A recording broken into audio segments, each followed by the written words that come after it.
Góðan dag. Í dag þriðjudagurinn 11. mars árið 2025.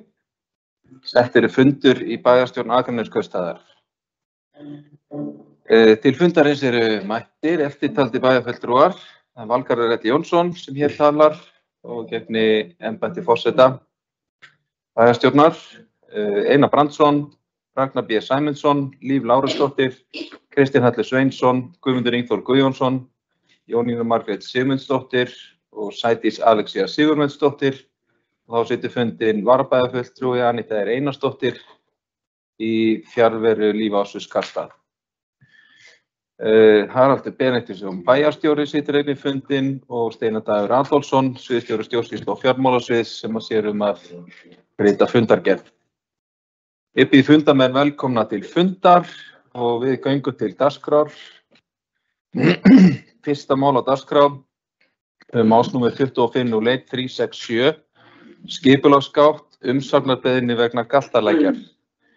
En hér er að ræða beiðni frá Hvalfjarðarsveit umsögn við skipulagslýsingu fyrir Galtarlæk.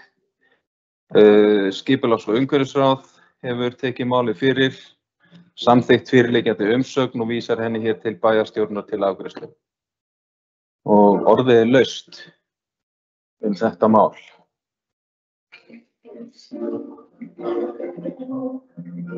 Bæjarfulltrúi Einar Brandsson, gjör svo vel.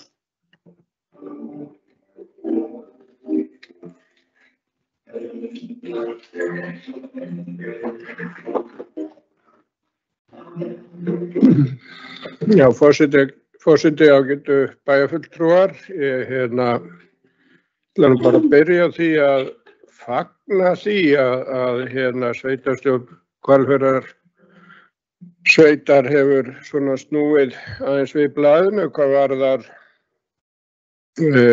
að taka landbúnaðarjarðir undir annað en landbúnað, því að við fengum það svar þegar við óskuðum eftir því að fá færa sveitarfélagsmörkin að þá var það eitt af rökunum hjá þeim að þau væru ekki hrifin af því að við færum að skipuleggja íbúðabyggð á landbúnaðar, skilgreindu landbúnaðarlandi. Þannig að við ættum að fagna allavega því að þau eru farin að horfa til þess að skipuleggja fleiri en eitt svæði undir annað en landbúnað. Þannig að það gefur kannski von það að við getum sótt aftur og fengið þá betri viðbrögð við okkar óskum. Það er svona, held ég, í sögulegu samhengi ekki oft sem að við förum og höfum afskipti af eða gefum umsögn vegna skipulagsmála í öðrum sveitarfélögum, en ég held að það sé ágætt núna að við gerum það. Það hefði mátt vera búið að svæði skipuleggja. Ég sakna þess að vinir okkar í Hvalfjarðarsveit hafi ekki kannski kynnt þetta sérstaklega fyrir okkur. Við höfðum framan af kjörtímabilinu samráðsvettvang og þegar síðast var skilið þar að þá var einmitt talað það að við myndum blása til fundar ef að það væri einhver þau mál sem að vert væri að ræða okkar á milli, og ég haldið að þetta gæti alveg verið það Við óskuðum eftir því að fara í viðræður svæðisskipulag.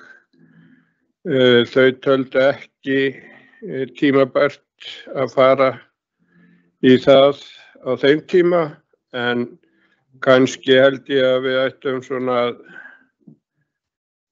í að því allavega að við eigum betra samtal svona framkvæmdir.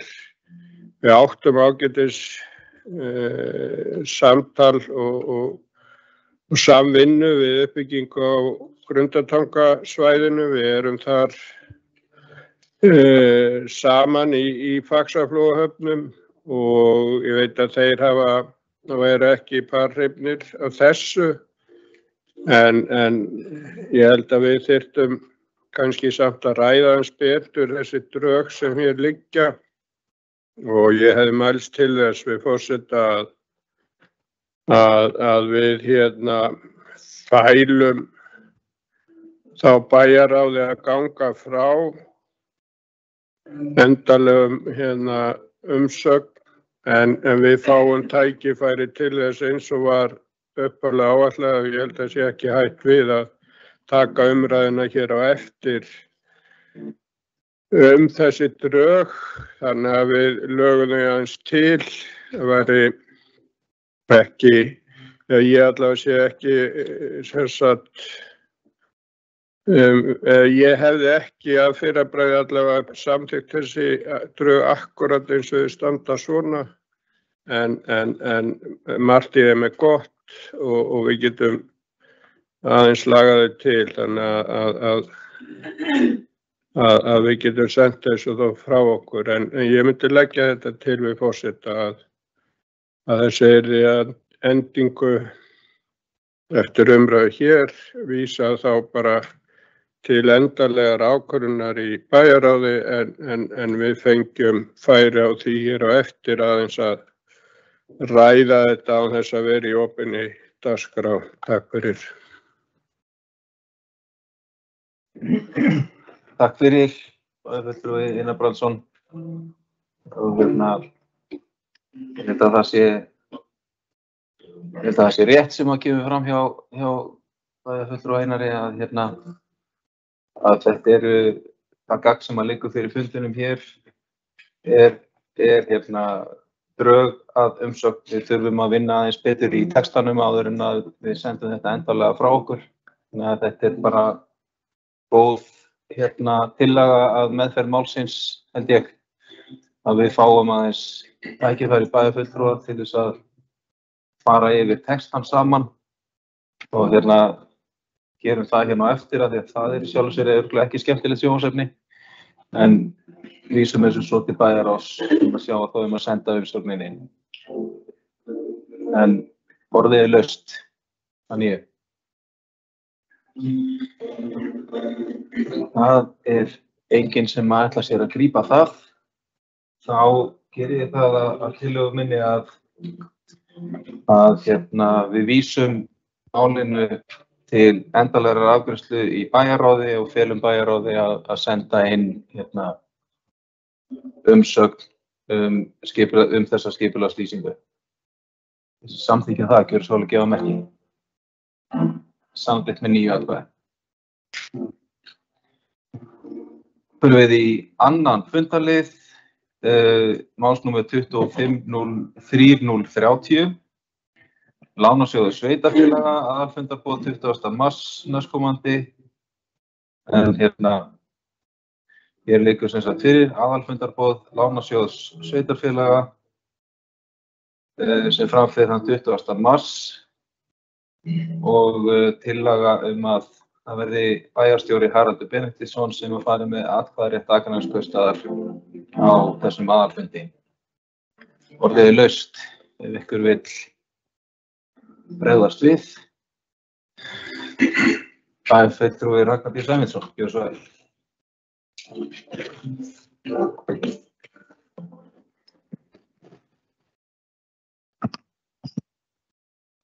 Forseti, bæjarfulltrúar og aðrir sem á hlýða.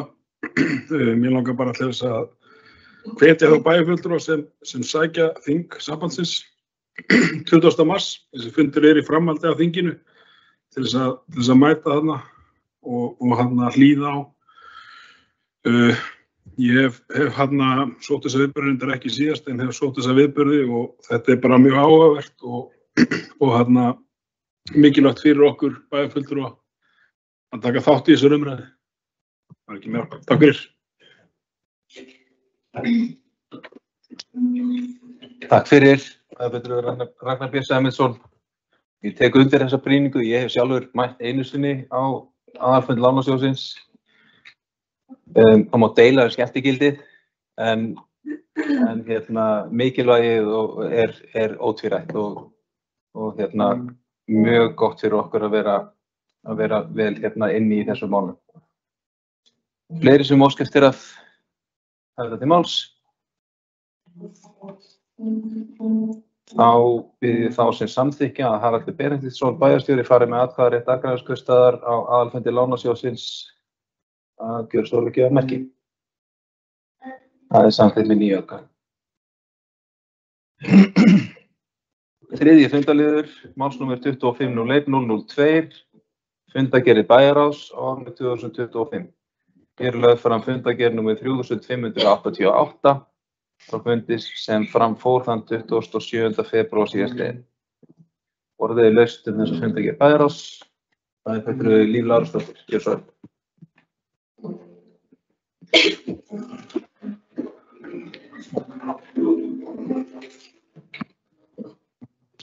Forseti, ágætu bæjarfulltrúar og aðrir sem á okkur hlýða.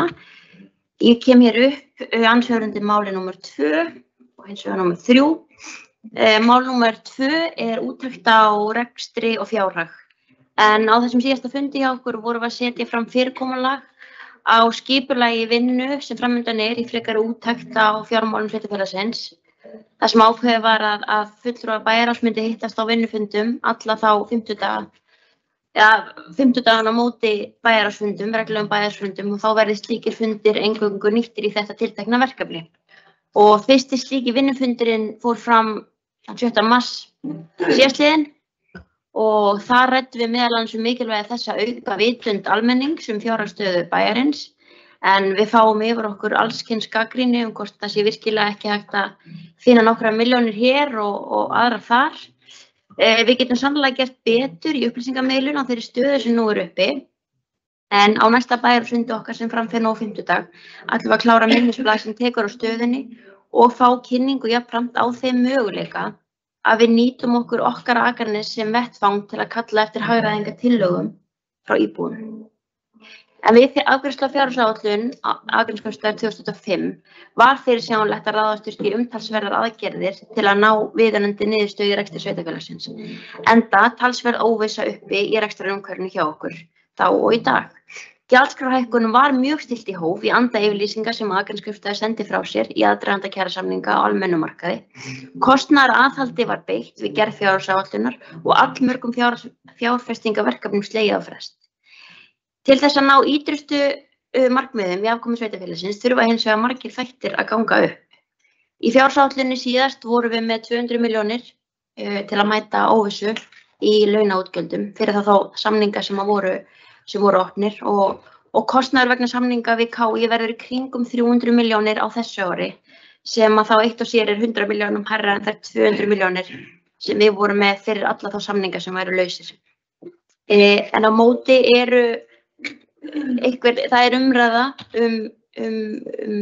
aukna þáttöku hjá ríkisvaldinu að koma til móts við okkur varðandi kostnað við þjónustu barna með fjölþættan vanda og þá mögulega fleiri atriði í kostnaðarskiptingu ríkis og sveitarfélaga. Frá samþykkt fjárhagsáætlunar hafa vonir viðsnúning á byggingamarkaði ekki gengið eftir með lækkandi vöxtum, en markaður fyrir sölu á lóðum hefur verið þungur og áður úthlutuðum lóðum hefur verið skilað. Aukin skuldsetning sveitarfélagsins vegna mikilla framkvæmda er jafnframt kostnaðarsöm, en Akraneskaupstaður hefur nú lokið endurfjármögnun skammtímalána sem boðuð var í fjárhagsáætlun. Ekki var nýja lántöku að ræða heldur uppgreiðslu skammtímalána. Lausafjárstöðan okkar í dag er verulega þröng og verður það næstu mánuði meðan við erum að ljúka ákveðnum stórum framkvæmdaverkefnum. Og það er nauðsynlegt að bregðast við þessari stöðu með sterku taumhaldi í fjármálum og samhliða því að við klárum fjárhagslegu markmið sem hafa verið hér til umræðu. Bæjarráð mun í samráði við önnur fagráð leiða vinnu við endurskoðun fjárhagsáætlunar og greiningu á hagræðingarverkefnum. Markmiðið er lækkun rekstrarkostnaðar, frestun útgjalda og endurskoðun á framkvæmdaáætlun. Markmiðið er að tryggja fjárhagslega sjálfbærni Akraneskaupstaðar til skemmri tíma og jafnframt til lengri tíma. Ég vildi líka ræða þriðja fundalið en við fengum fund með fulltrúum ráðuneytisins vegna fyrirliggjandi draga frumvarpi jöfnunarsjóð sveitarfélaga. En ráðherra sveitarstjórnarmála birti á samráðsgátt frumvarp endurskoðun á framlögum jöfnunarsjóðs og miðað við þessar fyrirliggjandi hugmyndir að breytingum þá nemur lækkun framlaga til Akraneskaupstaðar 115 milljónum árlega. Við sendum frá okkur umsögn frumvarpið sem felur í sér umtalsverða skerðingu á jöfnunarframlögum til sveitarfélagsins en Akraneskaupstaður og við væntum þess að tekið verði tillit til þeirra ábendinga sem fram kemur í umsögninni frá okkur og þá lagfæringa áður en það verði lagt fram á Alþingi.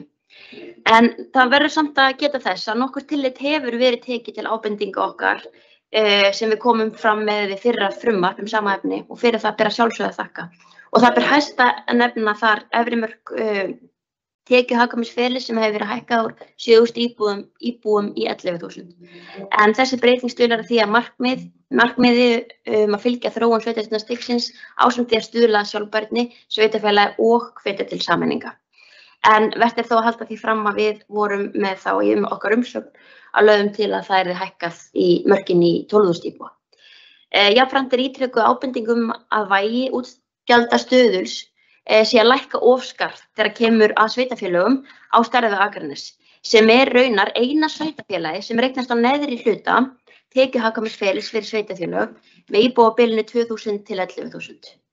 Og þess má vænta eftir því sem íbúum á Akranesi fjölgi, þá muni framlög lækka þar sem sveitarfélagið mun þá síga neðar á tekjuhagkvæmnisferlinum sem mun leiða til frekari lækkunar jöfnunarframlaga. Samanburður á milli þessa frumvarps og frumvarps sem lagt var fram á Alþingi 2023 leiðir í ljós að viðamiklar breytingar hafa verið gerðar á frumvarpinu. Skýra þarf mun betur í greinargerð með frumvarpinu hverjir ástæður þessara breytinga eru. Einnig tilefni til að spyrja hvort að frumvarpið svo breytt sé í nægu samræmi við tillögu nefndar endurskoðun regluverks jöfnunarsjóðs. En lykilatriði hlýtur að vera sem breiðust sátt náist meginatriði frumvarpsins og okkar mati mun slík sátt ekki nást ef frumvarpið unnið í of miklum flýti. Ítarleg vinna því mikilvæg forsenda þess að Alþingi geti afgreitt málið án ágreinings. Við sjáum töluverð tækifæri til að vinna frumvarpið betur. Almennt skortir á að í frumvarpinu sé gerð tilraun til að bæta sveitarfélögum íþyngjandi kostnað við velferðarþjónustu. Einkum að því leyti sem sértæk framlög úr jöfnunarsjóði ná ekki til. Hlýtur að verða að gera þá kröfu til frumvarp upp í jöfnunarsjóð sveitarfélaga að það endurspegli síauknar kröfur til sveitarfélaga velferðarþjónustu. Því miður staðreyndin sú að vægi útgjaldabreytna sem ætlað að endurskoða kostnað við þá þjónustu minnkar frá fyrra frumvarpi. Akraneskaupstaður telur brýnt að breytingar sem gerðar hafa verið á vægi útgjaldaviðmiða til lækkunar verði endurskoðaðar. Að áliti sveitarfélagsins eru breytingar ekki nægilega rökstuddar og ekki í anda áhersla nýrrar ríkisstjórnar á mikilvægi velferðarþjónustu. Útgjaldabreyta stærðarhagkvæmni grunnskóla hvílir á veikum grunni og hún til dæmis ekki skýrð í skýrslu endurskoðunarnefndar. Akraneskaupstaður leggur jafnframt fram að tekin verði upp ný útgjaldabreyta þá þetta vægi velferðarþjónustu. Það er að segja þjónustu sem ekki grundvöllur til útreiknings á jöfnunarframlagi vegna þjónustu við fatlað fólk. Til stuðnings þessum ábendingum má nefna að velferðarþjónusta nemur 21% af skatttekjum Akraneskaupstaðar en innan við 10% í næsta sveitarfélagi. Almennt endurspeglast slíkur munur á þjónustustigi ekki í jöfnunarframlögum til sveitarfélaga. Í hugmyndafræði að baki viðmiði höfuðstaðaframlag greinilega horft til þessa þróunar, en á þeirri tillögu sá veruleiki galli að því framlagi eingöngu beint til Reykjavíkur og Akureyrar.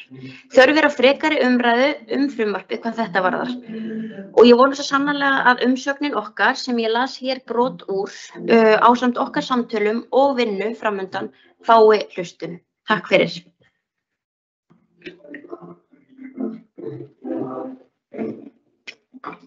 Takk fyrir þessa fínu yfirferð, bæjarfulltrúi Líf Lárusdóttir og orðið laust fundargerð bæjarráðs.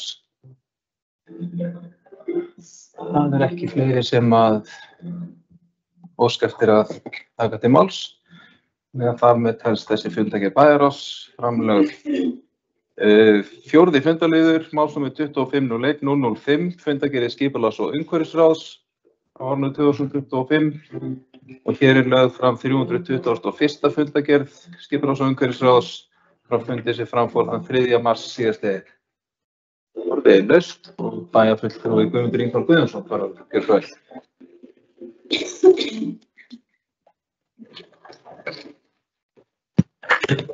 Forseti, bæjarfulltrúar, bæjarstjóri, fundarritari og aðrir ákveðnar líða.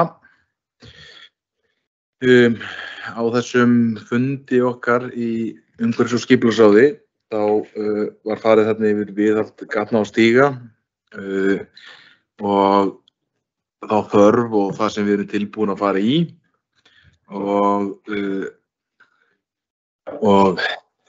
helstu tölur ræddar við svo sem ákvæðum bara aðeins að yngra aðeins með þetta mál, halda aðeins áfram að vinna þetta og eins gera það þá í samráði við bæjarráð til að sjá hvað við getum gert og hvað við getum farið í. Einnig lögðum við fram gögn varðandi verðkönnun fyrir jarðvegstypin hjá okkur, þar sem við óskuðum eftir tilboðum í þetta frá fyrirtækjum hérna á svæðinu.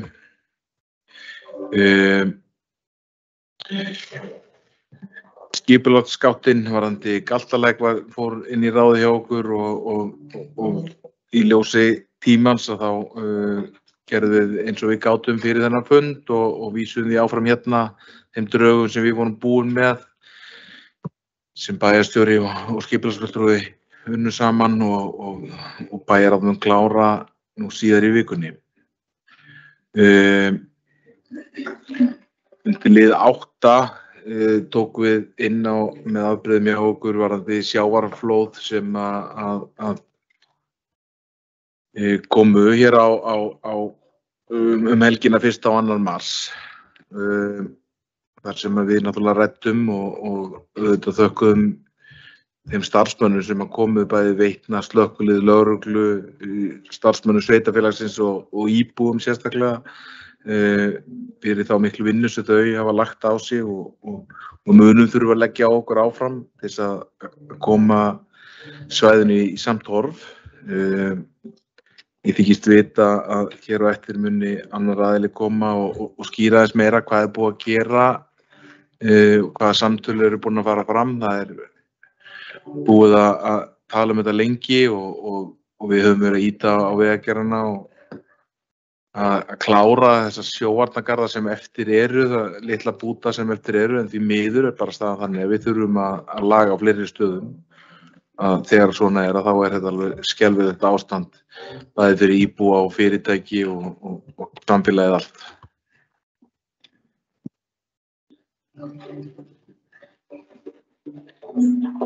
Takk fyrir. Fulltrúi Guðmundur Ingvar Guðjónsson og næstur á málnefndarskráði bæjarstjóri Haraldur Benediktsson. Já, forseti, ágætu bæjarfulltrúar. Ég kem hér upp á eftir formanni umhverfis- og skipulagsráðs og fylgi eftir tek upp þráðinn þar sem hann lagði niður og fundargerð ráðsins sem hann fór yfir 8. dagskrárlið fundarins sjávarflóð Akraness og vil segja að svona til viðbót á því sem að formaður vísaði til fundargerðar þakkir til þeirra sem voru þar viðbragðsaðilar að segja að við erum ekki ókunnug sjávarflóðum á Akranesi og sagan geymir mörg slík og sagan geymir líka að það hafa orðið veruleg tjón á Akranesi vegna sjávarflóða og þetta flóð sem var þessa helgi 1. og 2. mars segi ég sé eitt af þeim flóðum sem að olli miklu tjón á Akranesi það ekki deilt. Það má tína þar til heilmargt, það að sjálfsögðu göngustígar, það rusl og drasl og skemmdir á landi. Það voru lausamunir í kringum fyrirtæki, það voru sjór inn í atvinnuhúsnæði og það skemmtust íbúðir, garðar og 2 íbúðarhús á Akranesi urðu fyrir verulegum skemmtum við Vesturgötu. Og ég held að segja við þetta tækifæri bara rétt að fara aðeins yfir að á undanförnum árum hefur garðurinn meðfram Vesturströndinni eða Vesturgötugarðurinn eins og við köllum hann í almennu tali verið við höfum vitað að hann væri of lágur. Ég heldur við bara segjum það uppátt og við höfum verið að sækja á Vegagerðina endurbætur og því. Þarna varð síðast tjón í september 2023.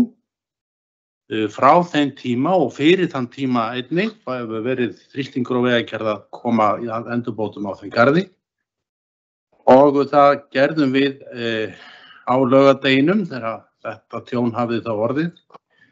Höfðum samband við Vegagerð og vorum að mjög hvetjandi að fá þá sem fyrst upp á Akranesi til þess að bara sjá og líta á verksummerki.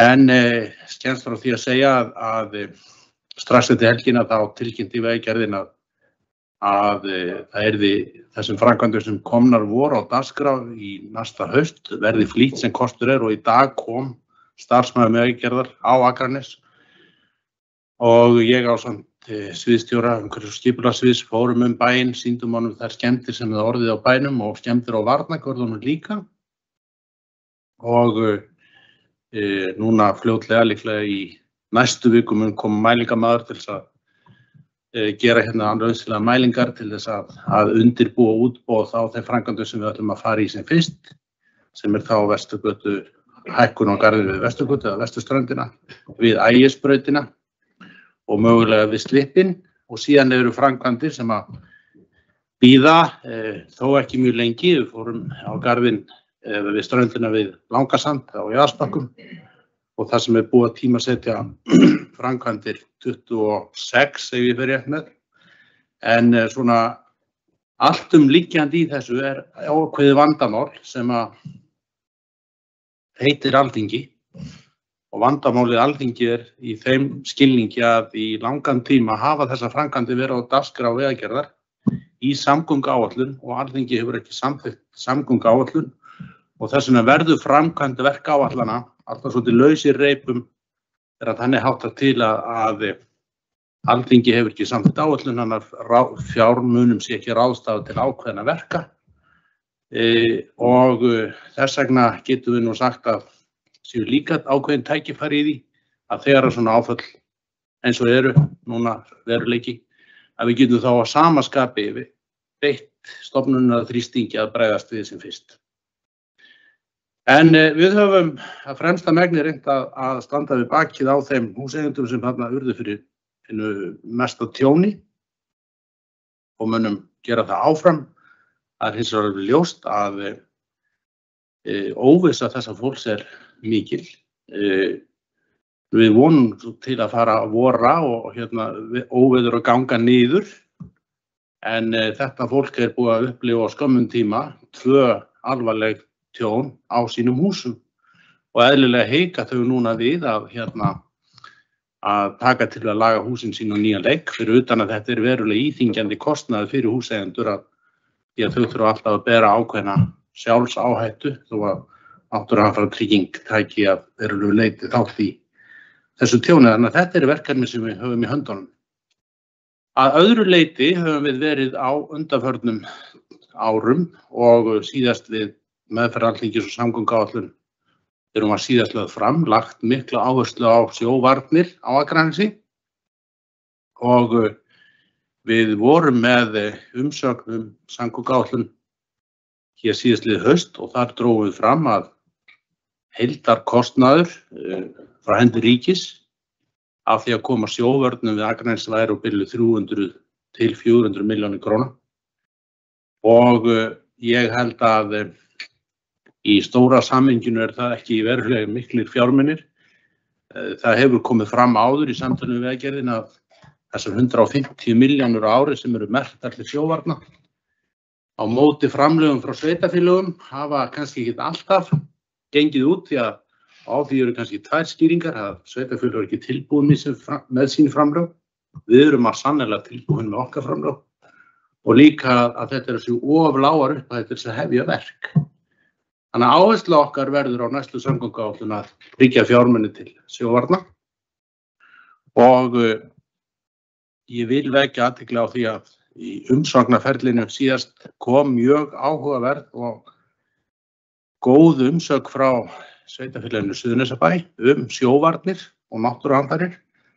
Það sem að raunverulega var verið að segja, heyrðu, sjávarflóð eru ekki með öðrum hætti heldur en bara önnur ofanflóð og við eigum að umgangast taka utan varnir gegn sjávarflóðum eins og við gerum með ofanflóðum. Og ég held að þetta sé málstaður sem að Akraneskaupstað getur heils hugar tekið undir. Ég vil líka vísa í það á vef innviðaráðuneyti sem bráðum heitir sveitarstjórnar og samgöngu- og sveitarstjórnarráðuneyti skýrsla frá 28. júní frá 2021 og ég skal nú útvega bæjarfulltrúa bara linka á þennan tengla á þessa skýrslu.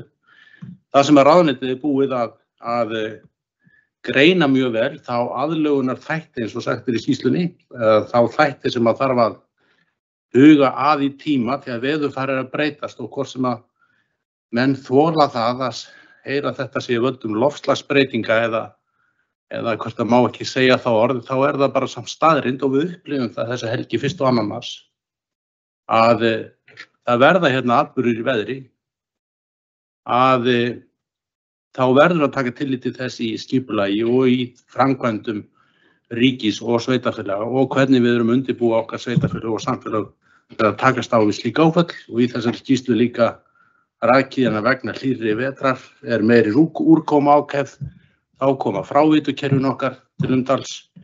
Það meiri sem talað byggblæðingar sem hefur nú heldur betur verið umfjöllun í okkar landshluta á síðustu dögum. En forseti, ég vildi koma upp og aðeins gefa örlitla innsýn í það að við höfum tekið þessi áföll á Akranesi fyrstu helgin í mars þessum tökum að við erum komin á þann stað að í dag komum við að gera þessi lítu aðstæður og við höfum góðar væntingar til þess að við getum farið fyrir en seinna að bregðast við sem allra nauðsynlegast og byggja síðan áfram góðar sjóvarnir og huga til lengri tíma af góðum sjóvarnum fyrir Akranes. Takk.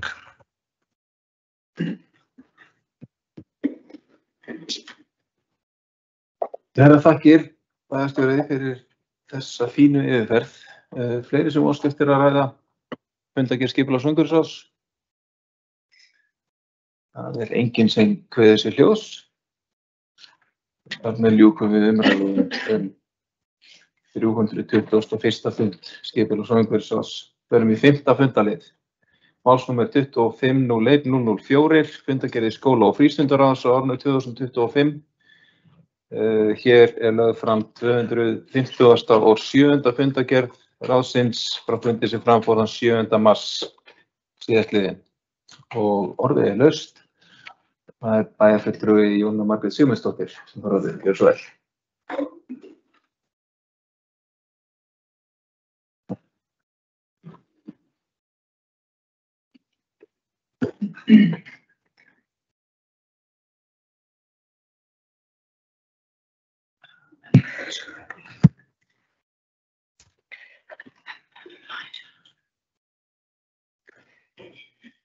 Forseti, ágætu bæjarfulltrúar og aðrir sem eru að hlusta. Mig langaði að koma hérna upp undir fundargerð skóla- og frístundaráðs, renna hérna létt yfir fundargerðin okkar. Mig langar bara að fagna hérna undir fyrsta máli verkefnaskráni sem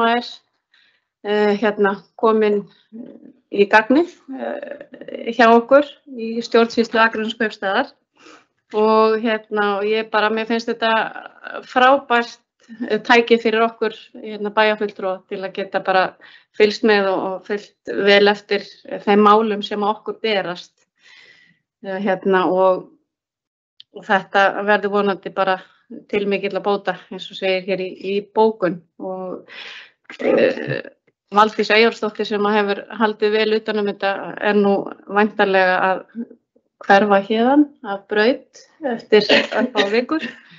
Og það væri bara, ég vona það innilega að það komi svona einhver í hennar stað sem að haldi svolítið vel utan þessa verkefnaskrá. Ég held að það sé mjög mikilvægt fyrir okkur.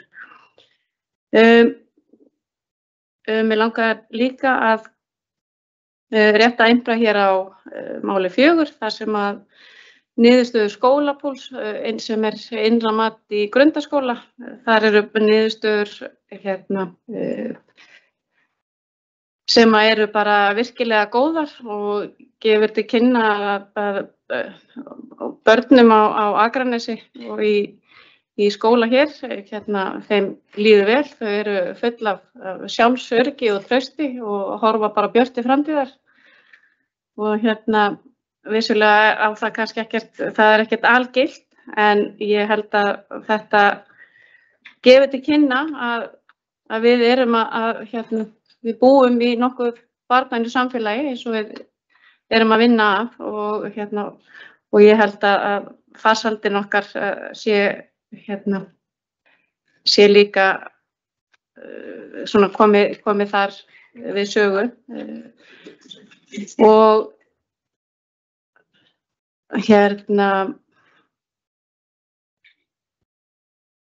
það var nú eitthvað meira sem að mér langaði að segja þennan lið.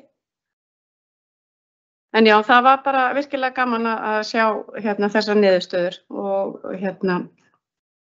það öllum skólum ber að sinna innra mati og þeim frjálst að gera það með alls kyns hætti og grundaskóli valdi að nota skólapúlsinn til þess.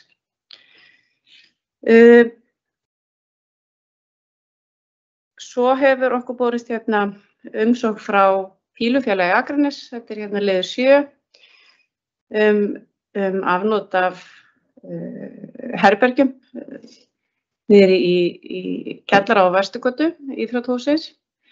Og mér finnst það bara ótrúlega jákvætt að þessi íþrótt sé í svona mikilli sókn og yngri iðkendur að bætast í hópinn.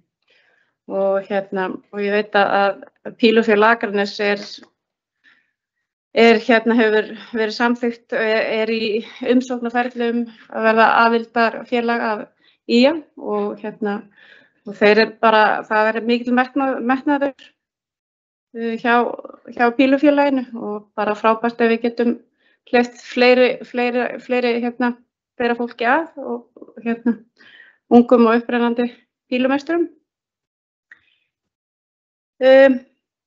Já, ég held að ég sé svona búin að renna yfir það helsta hér hjá okkur. Takk fyrir.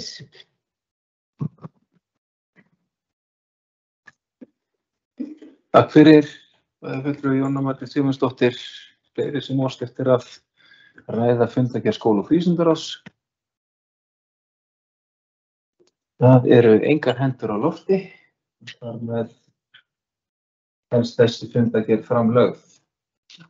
Við förum í 7. fundarlið, málsnúmer 2501-003, fundargerð velferðar- og mannréttindaráðs árinu 2025 og hér lögð fram fundargerð númer 241, fundi sem framfór þann 2. mars síðastliðinn. Og orðið laust þessa fundargerð velferðar- og mannréttindaráðs. Bæjarfulltrúi Kristinn Hallur Sveinsson, gjörðu svo vel.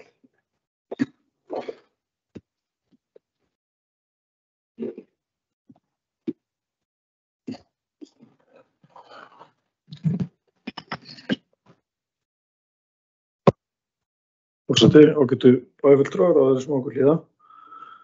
Við langar að koma undir nokkrum liðum, allavega að byrja á því að fara yfir lið 1 þar sem við fengum kynningu frá starfsmönnum Fjöliðinnar, Guðmundi Páli Jónssoni og Katrín Jólundu Símúra, þroskaþjálfa, sem kynntu fyrir okkur hugmyndum félagafjör Fjöliðinnar, sem verkefni sem að fara af stað hjá Fjöliðinni varðandi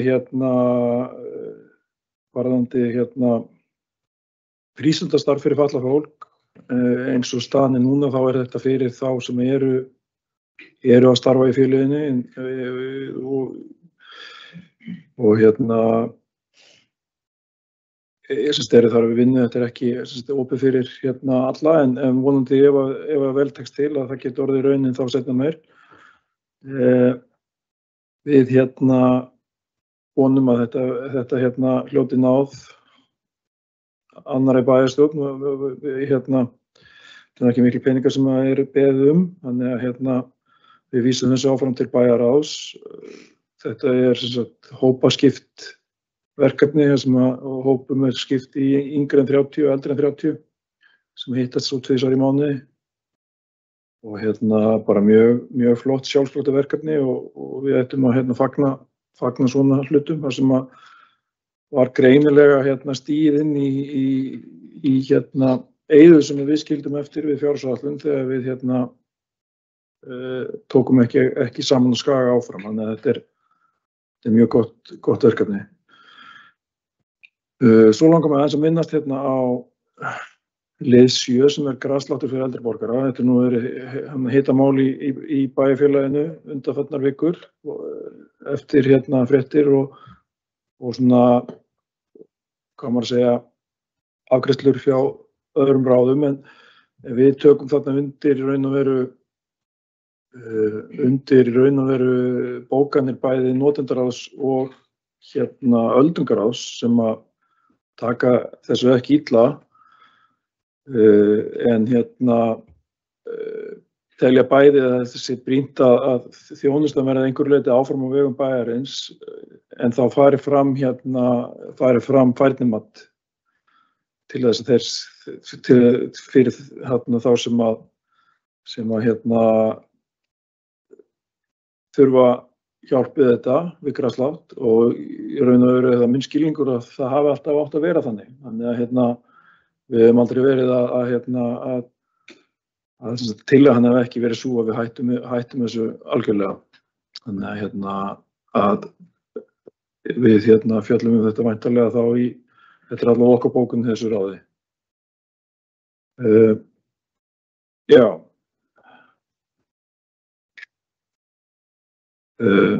Annað ekki þarna, það hugsanlega varðandi lið 6 þar sem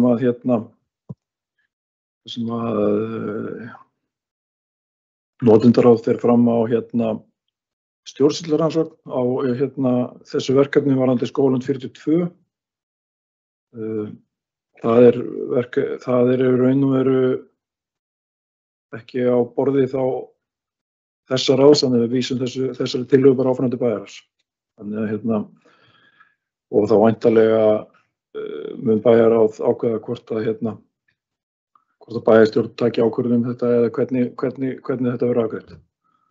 En það er rétt að það komi fram að þessu þá bara vísað áleiðis af okkar ráði. En fleira var það ekki í bili. Takk fyrir. Takk fyrir. Fulltrúi Kristinn Hallur Sveinsson. Fleiri sem óska eftir að ræða fundargerð verkefna og mannréttindaráðs. Það enginn sem gefur sig fram. Þar með telst fundargerð ráðsins framlögð og útrædd. Og við förum í 7. fundarlið. Hann hefur málsnúmer 2501-029. Þetta eru fundargerðir og tilkynningar frá Sambandi íslenskra sveitarfélaga á árinu 2025. Og hér eru lagðar fram fundargerðir stjórnar, allnokkrar, númer 965, fundir sem framfór 18. febrúar síðastliðinn, númer 966 frá 19. febrúar, númer 967 frá 20. febrúar, 968 frá 21. febrúar, 969 frá 24. febrúar og 970 frá 25. febrúar síðastliðinn. Og orðið laust fundargerðir stjórnarsambands íslenskra sveitarfélaga. Það er bæjarfulltrúi Einar Brandsson sem fær orðið, gjörðu svo vel. Nú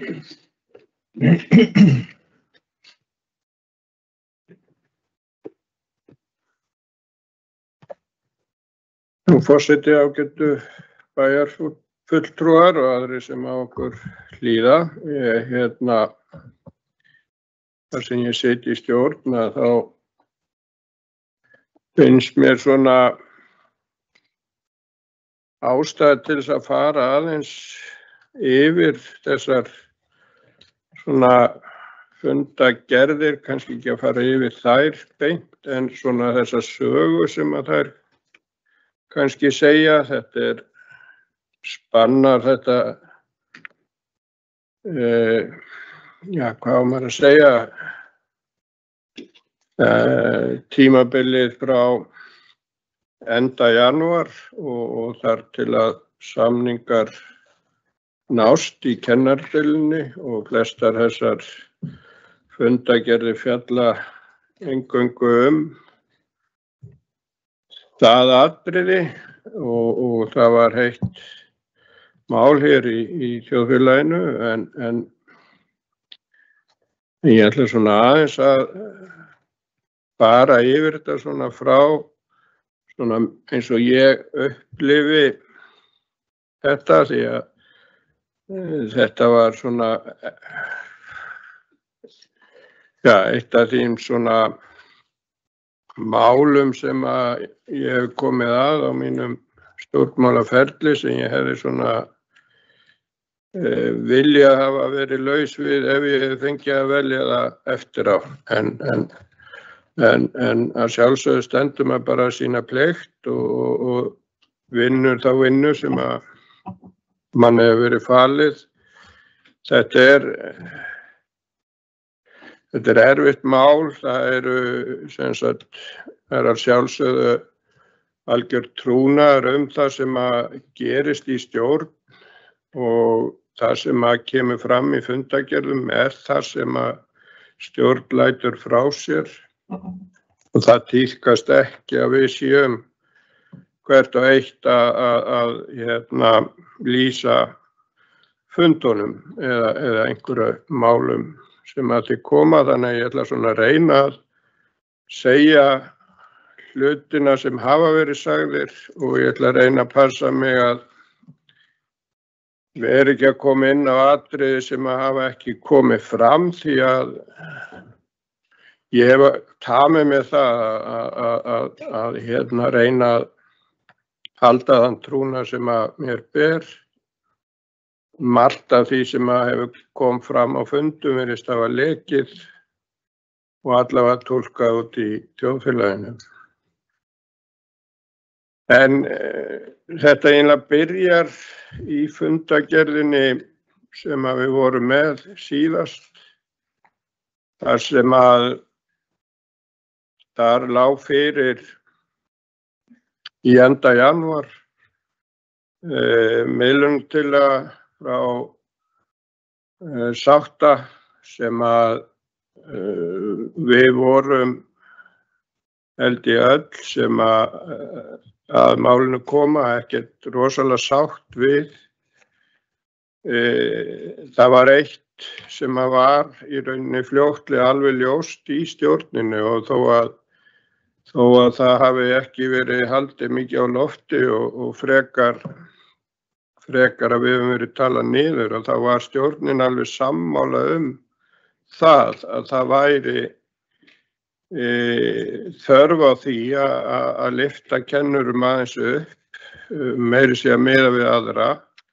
Þetta var í rauninni líka bara spurningin hvernig ætlum við að gera þetta og það í rauninni snerist kannski deilan. Ég held að það sé alveg klárt og það geta allir lesið fundagerðir stjórnarinnar.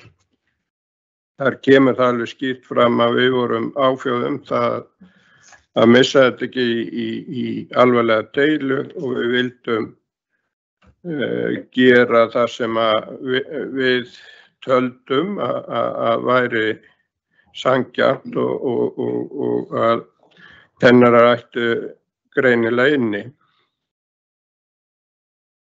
Þess vegna var það í rauninni mikil vonbrigði fyrir okkur í stjórn í enda janúar þegar að hér lá fyrir tillaga sem að við vorum, það var ekki svo leið sem að stjórnin vildi fara, það var alveg hreina línur og það var eftir því sem okkur var sagt fyrir þennan hitafund á, held ég, það var í hádeginu og laugardeginum, þar sem við aðilar áttu að koma saman og samþykkja, að þá svona fannst okkur að kennara væru hugsanlega á því að þetta gæti verið niðurstaða, en þannig að á föstudeginum, held ég að verið í enda janúar, sem að við samþykkjum tillögu 1 sem ég vil kalla, það var svona fyrsta alvöru tillagan, að þá samþykkjum við, en kennarar koma einhvern veginn inn á þann fund með það í höndunum að það væri alveg hægt og ef að ég skil umræðuna rétt og það hefur enginn svo sem alltekið að það sé ekki satt að þessi 2% koma frá menntamálaráðherra inn í umræðuna. Þannig að ég er ekkert í sjálfu sér hissa á því að kennarar með það nesti inn á þann fund hafi haft þá meiri væntingar. Það var búið að gefa þeim undir fótinn. Ríkið sendir inn skilaboð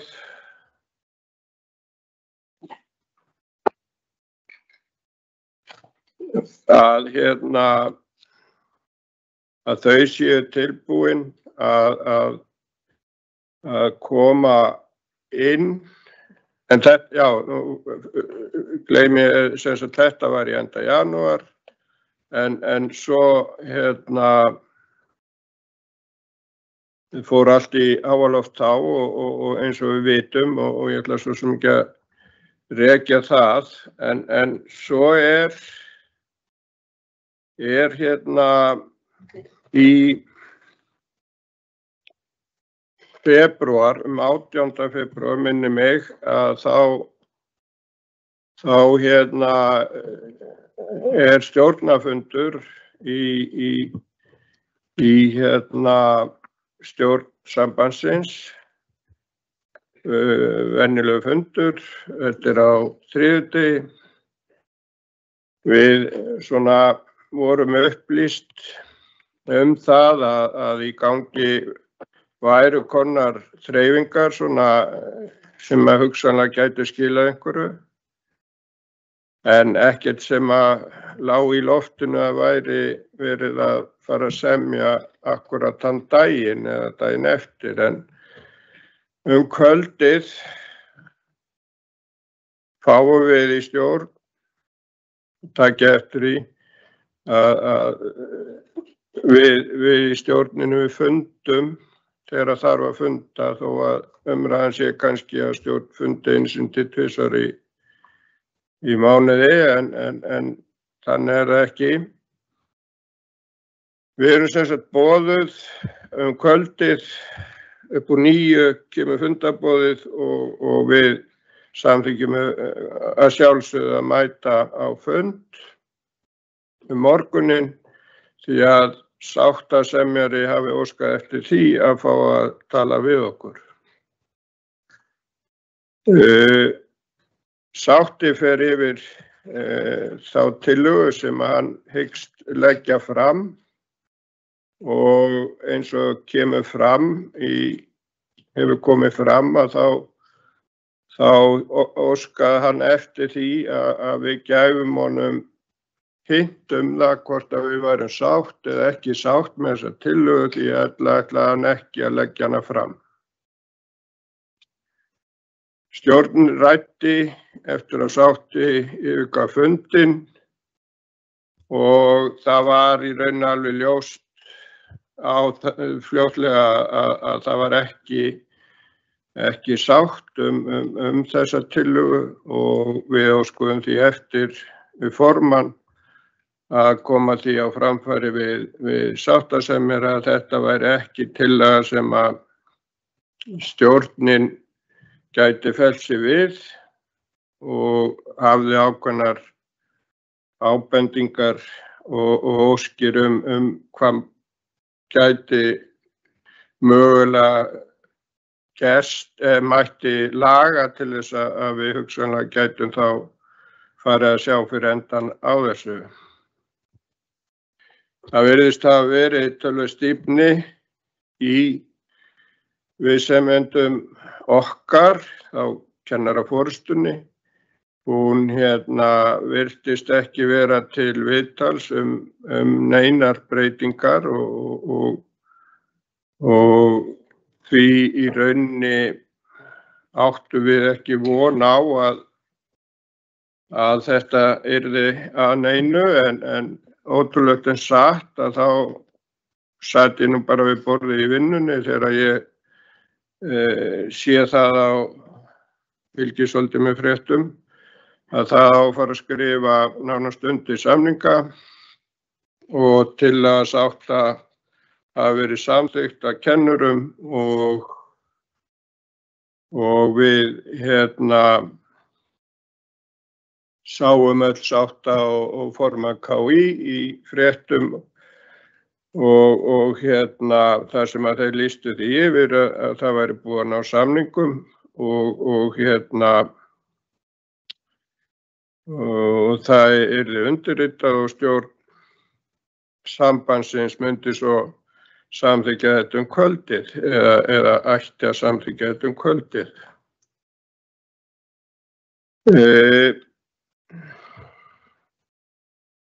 Þetta fór kannski ekki mjög vel í stjórnarmenn en við erum boðuð á fund kvöldið og fundurinn byrja klukkan 8. Hann gat ekki byrja í rauninni mikið fyrr því að það hafði borist erindi frá ríkinu að þeir ætluðu að koma inn í þessa samninga á einhverju leyti.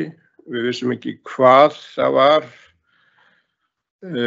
Starfsmenn sambandsins voru í sambandi við ráðuneytin sem þetta fjalla og það var ákveðin lausn sem átti að koma til þess að gera okkur þetta léttara því að við tókum þessa umræðu töluvert með þessa prósentu hækkun umfram það sem hafði verið samið og farið að tengja svokölluðu virðismati og því sem að við höfðum svona heyrt og var svona forkannað með virðismat og okkur tjáð að 4–6% væri kannski svona mesti stabbinn af kennurum myndi fá á því róli, einhverjir myndi kannski fá minna og svo hugsanlega einhverjir sem fengi meira.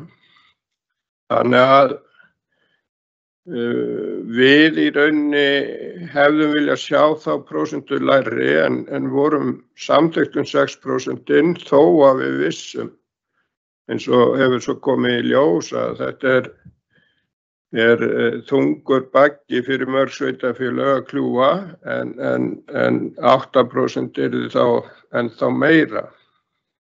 Þannig að við höfum í öllu ferlinu átt reglulega fundi með sveitarstjórnum landsins og það var ákveðið þarna kvöldið á fundinum að við myndum heyra í sveitarstjórnum landsins og það boðað fundu þar morguninn á föstudeginum og þar þar já og ég ætla að segja frá því að sko það mjög sérkennilegt í samningum tveggja aðila að þriðji aðili blandi sér inn í þetta. Í þessu tilfelli var það ríkið, þeim tókst nú að blanda okkur inn í sveitarfélögunum inn í kjarasamning á almennum markaði, þannig að ákveðið fordæmi var kannski komið en það maður ekkert sáttur við að það sé í rauninni þörf á því að ríkið þurfi að koma inn. Heldur fyndist manni þá að þeir aðalar sem semja, en ég í mínum viltustu draumum hugsaði það að nú ætlaði ríkið að gera vel og viðurkenna það að það þyrfti að auka tekjur sveitarfélaganna út af því hvað mennta og skólakerfi væri orðið dýrt og við höfum talað það alveg frá því að yfirfærslan var til sveitarfélaganna að það hefði verið vitlaust gefið í upphafi og það sé halli á okkur ennþá daginn í dag og þess vegna taldi ég nú að við myndum fá að heyra eitthvað slíkt og var alveg þá opinn fyrir því að við værum að fara að loka þessu. Nei, þá komu þeir inn með mál sem að þeir ætluðu að bjarga okkur með mál sem við höfum verið í samvinnu við þá að leysa og átti ekkert mikið eftir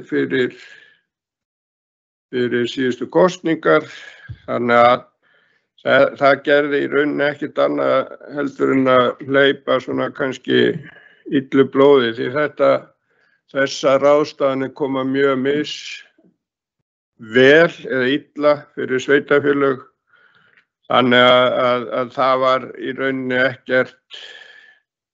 var ekki að bjarga einu en einu, þannig að niðurstaðan það fundum morgun eftir þar sem að sveitarstjórnum kynnt þetta mál og þar í rauninni heyrum við alveg strax að það engin undirtekt, engin sem að ætlar að stíga fram á þeim fundi og samþykkja þetta nema það var ein rödd sem að í lokin sagði það að við ættum að styðja þetta en annað var það ekki til stuðnings þessari tillögu. Þannig að eins og allir vita að þá segjum við nei og þar að leiðandi verða náttúrulega okkar mótaðilar ekki ánægðir sem var bara svipað og þegar við fengum okkar nei, þannig að staðan var kannski ekki góð en það sem að kannski var verra og maður svona hugsaði það og kannski ekki góð hugsun að formaður stjórnar hann hafði í rauninni engin tök á því að vera með okkur þegar mest á reyndi á fimmtudagskvöldinu og svo föstudagsmorguninn.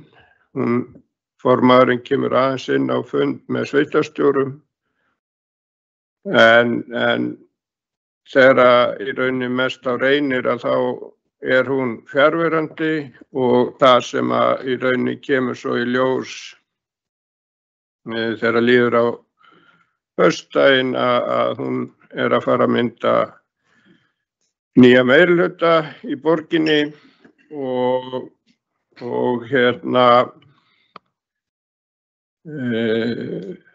það var greinilega meira krefjandi og áríðandi heldur en það að halda stjórninni og vera með stjórninni og ræða þessi mál og taka þær ákvarðanir sem að þurfti og því kom það okkur svolítið á óvart að þegar stjórn samþykkir einróma að þetta sé ekki samningur sem að við tillagan, þetta var nú tillaga samningnum, að við felldum hana, að þá kemur svo í ljós á borgarstjórnarfundi seinnipartinn að formaðurinn kallar til kennara að hún hafi viljað styðja kennara og samþykkja tillöguna en hún einu sinni kom ekki á fund stjórnar í rauninni til þess að tala fyrir því eða þá sem að kannski var mörguleyti mjög alvarlegt, tel ég að þegar að lætin í rauninni byrja hádegi og föstudegi, þá í rauninni enginn til þess að verja stjórnina og koma fram fyrir hennar hönd og útskýra af hverju þessi niðurstaða kom og þannig að við litum svolítið illa út í stjórninni og mér hefur fundist það oft að PR-ið hjá okkur sé ekki gott og fólk einhvern veginn bara fær einhliða skoðun á því að í stjórninni sé kannski frekar svona slæmt fólk sem að hefur ekki vit á menntun eða vilja til þess að stuðla að góðri menntun í landinu, þannig að það miður. Ég veit ekki hvað ég á að fara að lesa mikið af bókunum, ég legg það bara í ykkar hendur. Ég skora á ykkur að skoða hverjir sátu og hverjir sátu ekki fundina.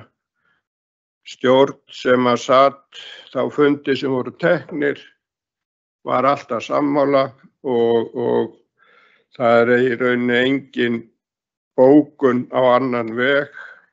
Þannig að þegar svo við komum inn í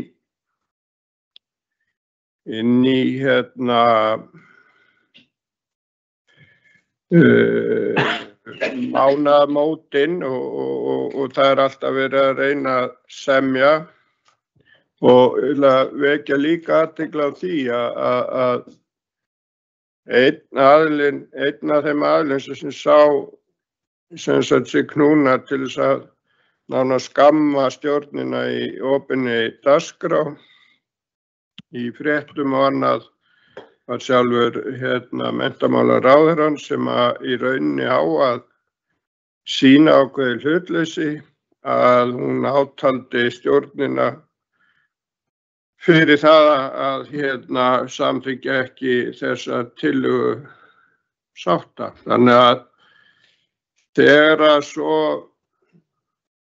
formaður stjórnar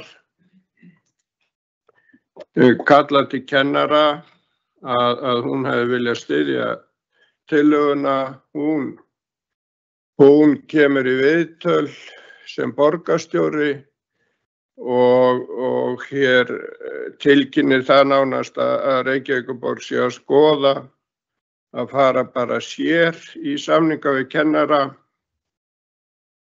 Þá í rauninni átti stjórnin í sér ekkert val. Við fengum skrifað inn í textan ákveðin svona meiri girðingar í sambandi við þetta virðismat og að lokum gekk það saman og í rauninni var stjórninni eini kostur stjórnar á þessum tímapunkti þó hún hefði viljað sjá þessa vegferð öðruvísi. Þá var hún í rauninni töpuð fyrir stjórnina og þar að leiðandi sögðu við já, vitandi það að við erum að taka stóra áhættu. Það alveg klárt og hefur komið svona í ljós svolítið eftir þetta að aðila vinnumarkaðarins ekkert rosalega sátt við þetta. Það alveg klárt líka að þeir samningar sem eftir að gera, þeir eru að vísa ekki margir hjá sambandinu en það eitthvað af samningum sem eru í farvatninu og kannski búnir að nýbúa skrifundi samningar sem að hafa tekið þá mið af þessum samningi sem að við gerðum við kennarahreyfinguna. Eitt af því sem að hefur ekki farið hátt kannski og það kannski eitthvað sem að skilur ekki. Það sem við börðumst meðal annars, það var margt sem við vildum hafa öðruvísi og eitt af því sem við báðum lengi vel var að þessi 8% sérstaklega þegar þau voru komin að þau myndi ekki ganga yfir alla. Það sannarlega hópur og þá helst ef ég skil rétt í skólastjórnendafélaginu að þeir fá líka þessa hækkun og skólastjórnendur margir hverjir að vísu í stórum skólum sem bera mikla ábyrgð eru hátt launaðir og þeir í raun að fá, vil ég meina, hækkun sem að þeir muni ekki fá í þessu virðismati. Þannig að í rauninni verið að hækka þá umfram alla aðra miklar upphæðir á mánuði því að þeir eru það launaháir.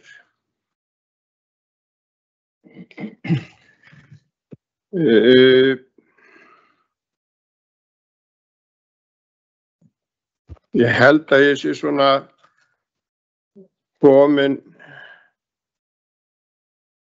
með söguna. Eitt bara að lokum varðandi samningana og það ferli sem að ég tel að hafi verið sem sagt þó að kennarahreyfingin hafi komið sameinuð fram með einhver 5 eða 6, 7 félög mjög stór að ég held að það hafi sem sagt verið ákveðin mistök og hafi flækst svolítið fyrir ferlinu og það tók lengri tíma en ella. Meðal annars líka ríkið var að semja við sína kennara sem að við í rauninni erum ekki að semja við og þeir kennarar eru með töluvert hærri laun heldur en bara grunnskólakennarar. Þannig að ég held að það hafi verið svolítið flækja fyrir bæði okkur sambandsmegin og þá kennaramegin það samflot en það getur vel verið að aðri meti það hafi verið kostur en ég tel að til dæmis þessi hækkun hjá þeim sem að ég tel að ég ekki að fá út úr virðismatinu og það eru þá hæstlaunustu einstaklingarnir að mér eiginlega óskiljanlegt að meirihlutinn í borginni sem að telur sósíalista barðist í rauninni með kjaft og klóm fyrir því að þetta gengi eftir svona. Þannig að það margt skrítið í þessu. En ég ætla svona ekki að þreyta ykkur meira. Ég ætla aðeins að fá að blása út hvað varðar ég veit ekki hvað ég á að segja en það alveg klárt að kennaraforystan, KÍ og skólastjórnendafélagið gáfu í rauninni í upphafi þegar deilan að fara inn í inn í hér karphúsið að í stjórn sambandsins væri nánast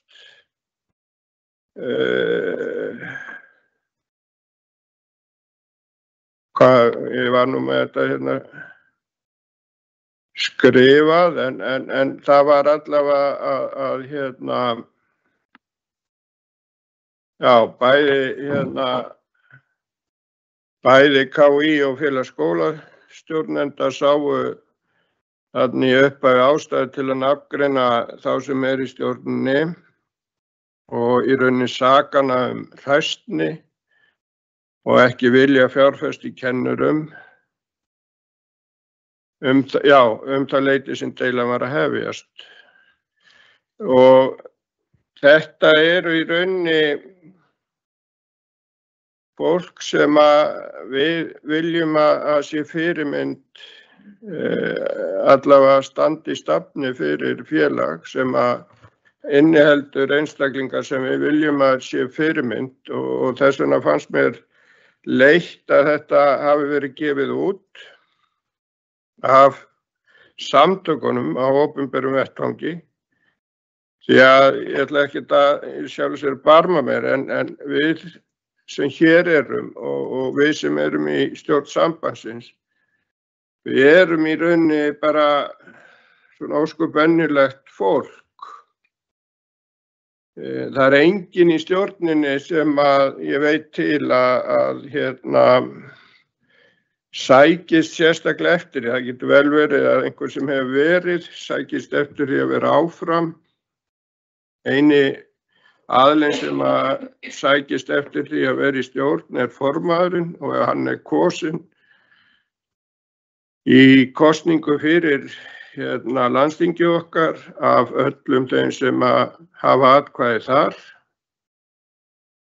og þess vegna er þetta svolítið sérstakt að einstaklingar sem eru þarna inni séu teknir sérstaklega út því að alveg eins og við sem erum hér við tökum ákvörðunum út frá því sem við teljum að bæjarfélaginu sé fyrir bestu og sama erum okkur í stjórninni. Við verum að horfa á öll sveitarfélögin og alla hópa sem eru í sveitarfélögunum.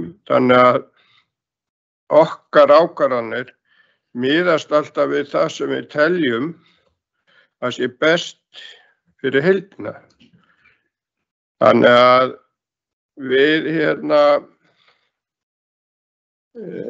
mjög sérstakt að kennaraforystan og félagsskólastjórnenda sá ástæðu til þess að gera þetta því að svo í kjölfarið eftir því sem leið á þessa deilu að þá fengum við allavega pillur sem við erum í stjórninni og á samfélagsmiðlunum. Við vorum meðal annars kallaði trumpistar og værum metnaðarlaus og höfðum í rauninni engan skilning á skólastarfi. Það voru og við fengum fréttir af því öll meira og minna að það var talað illum okkur. Það voru birtar myndir af okkur á spjallþráðum hjá svona hálflokuðum grúppum sem kennarar að mestu leyti voru inn á. Það var einn stjórnarmaðurinn, hann fékk senda mynd frá vini sínum þar sem var búið að stilla honum upp á píluspjald og einhverjum fannst það voðalega sniðugt. Og svo fengum við ýmsar svona skeita sendingar, vorum krafin hitt og þetta og fólki einhvern veginn fannst að við ættum hvert og eitt að labba út á torg og tjá okkur okkar umræður í stjórn. Þannig að þetta var ekki, sem sagt, fannst mér til fyrirmyndar og að því ég þekki nú töluvert af kennurum og skyldukennurum, þá fannst mér þetta ekki gott og svo tímabili var farið að fyrir stjórnarslitin í borginni, þá voru sjálfstæðismenn vondaliðið og þeir einir, þó þeir hefur verið í minnihluta í stjórninni, þeir komu í veg fyrir það að það yrði samið og það var ekki vel talað okkur eftir að meirihlutinn springur í borginni. Þá að fara að tala einhverja sellur sjálfstæðismanna og framsóknarmanna sem að væru aðalega á móti og aðalfyrirstaðan, en ég held að fólk hefði átt að kynna sér í rauninni hverju væri stjórn. Það fólk úr alls konar flokkum og eins og ég hef sagt hér áður að bókanir stjórnar eru á einn veg þar sem allir taka undir þær bókanir.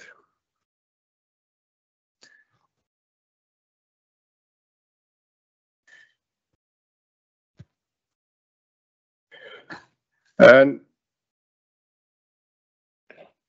svona umræða, þó að maður sé kannski orðinn gamall, svona kannski hreyfir aðeins við manni, en skrápurinn orðinn harður, en það einstaklingar sem að kannski hugsa sér að fara út í pólitík. Þeir hugsa sér ábyggilega þegar svona umræða og ákveðnir aðilar eru teknir fyrir sín störf og það ekki gott til þess að hugsa að einhverjir nemendur kennara sem að hafa látið gamminn geysa á netinu hefðu kannski orðið bæjarstjórnar fólk eða sveitarstjórnar fólk eða tekið að sér einhver verk í þágu annarra. Þannig að við verðum að passa okkur alltaf hvað við látum frá okkur og þetta var ekki það sem að maður hefði viljað sjá í þessari baráttu. En þó ég sé svona aðeins að hnýti í kennara og ég veit að ég fæ kannski umræðu í þeim hópi og ég sé kannski eins slæmur eins og ég hef verið talinn og þá ætla ég nú samt að hrósa kennurum. Og við erum held ég öll sammála það að kennarar eru mjög nauðsynlegt fólk fyrir okkur og við þurfum að hafa kennara sem eru ánægðir í starfi þannig að þeir skili sínu til barnanna okkar og eitt af því sem kennara gerðu mjög vel, það var undirbúningurinn fyrir þessa samninga. Byrjuðu að auglýsa í sjónvarpinu og á fjölmiðlum og þetta var virkilega vel gert hjá þeim og hefði ég gjarna vilja að okkar fólk hjá sambandinu hefði nú haft eitthvað af þessu þannig að við hefum svona, þó að menn ekki að vera að glímast í auglýsingum og annað, en allavega fannst mér allan tíman að sem sagt það vantaði rödd stjórnarinnar í þessum ferli. Því að við vorum alveg sammála það að kennarar ættu gott skilið. En við vorum bara ekki sammála aðferðirnar því við höfðum margar áhyggjur af öðru sem í rauninni fór ekkert hátt. Þannig að þetta vandræða alltaf og leiðilegt þegar í litlum sveitafélögum að fólk sér hætt við að fara út á götu og foreldri áreitt sem situr í stjórn áreitt af starfsmönnum kennara eða starfsmönnum skólans sem að barnið hans situr í þegar hann að fara á foreldrafund. Þetta eitthvað sem að ég held við getum ekki verið hreykin af. En við lærum vonandi af þessu.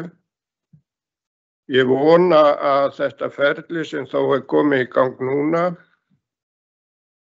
endi með því að við verðum öll þokkalega sátt við það.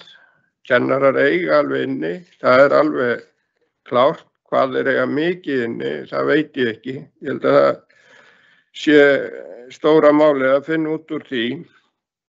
En það sem ég óttast mest að sá ávinningur sem við hugsanlega erum að ná fyrir kennara, hann hverfi þegar að aðrir hópar fari að vísa í þennan samning og steyti hnefann og heimti það sama og kennarar og þá sem sagt þá þetta allt saman unnið í rauninni fyrir gíg. Þannig að ég hafði hugmyndir aðra leið til þess að leiðrétta þessi laun og það voru nokkrir sammála mér í því og aðrir vildu fara aðra leiðir og svo kannski enn fleiri einhverja aðrar. Þetta niðurstaðan sem við verðum að vinna úr. Ég vona bara heitt og innilega að þetta setji ekki allt eins og maður kallar á hliðina. Ég óttast það en ég vona að það verði ekki. En ég ákvað að fara hér upp og tala undir þessum lið svona aðeins til þess að blása og koma í rauninni þessu frá mér. Þá þetta bara búinn kafli og við höldum bara áfram út frá þeirri stöðu sem við erum í dag og vonandi getum við gert það öll í sátt og samlyndi án þess að úthúða hvert öðru. Takk.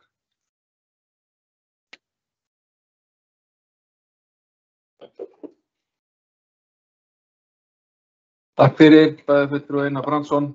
Áður en umræða heldur áfram, þá ætla ég að óska eftir að annar varaforseti leysi mig af við fundastjórn. Ég ætla að óska eftir að ræða málið aðeins. Já, takk fyrir. Við ræðum hér fundagerðir Sambands Íslenskra sveitarfélaga og orðið laust. Gjörðu svo vel.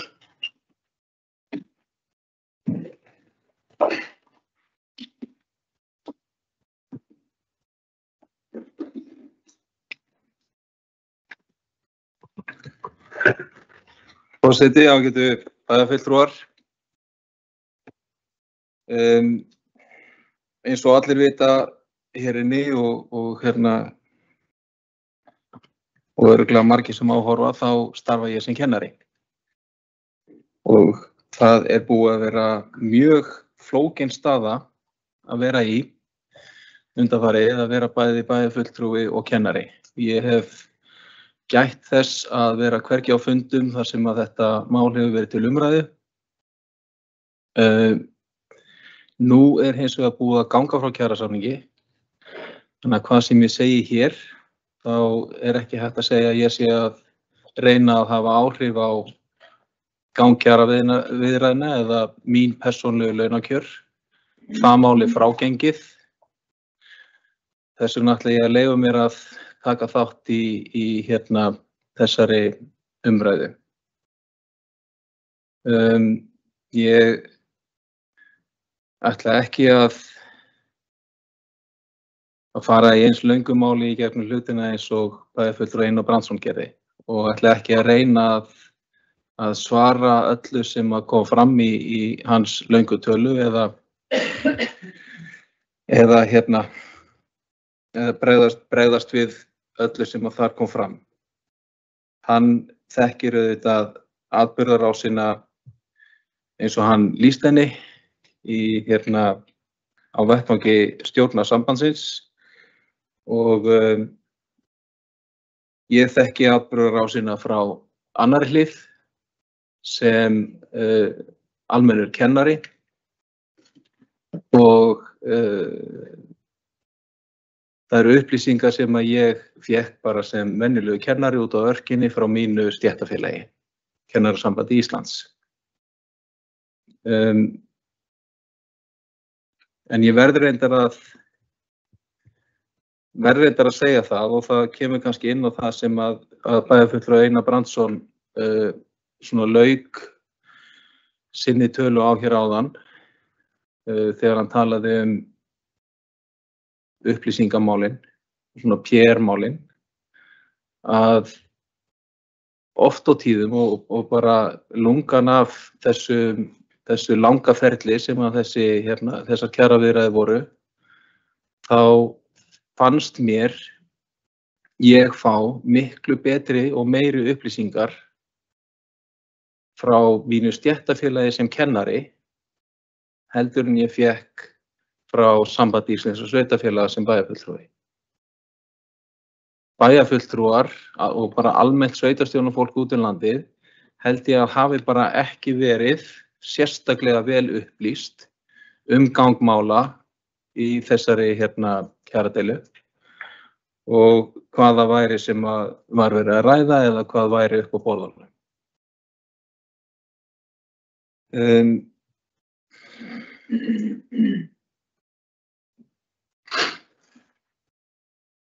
Í fyrsta lagi þá langar mig að segja það að ég held að það hafi verið rétt ákvörðun hjá Kennarasambandi Íslands að samþykkja ekki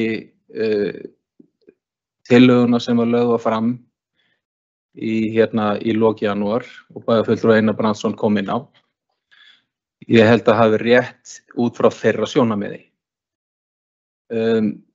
Ég held að ég sem kennari hefði ekki samþykkt þann samning og ég held að það hefði verið, ég held að forysta kennara hafi staðið frammi fyrir því að ætla að fara út í kennarasamfélagið með tillögu að samningi sem að væri stór áhætta á að yrði felldur í atkvæðagreiðslu.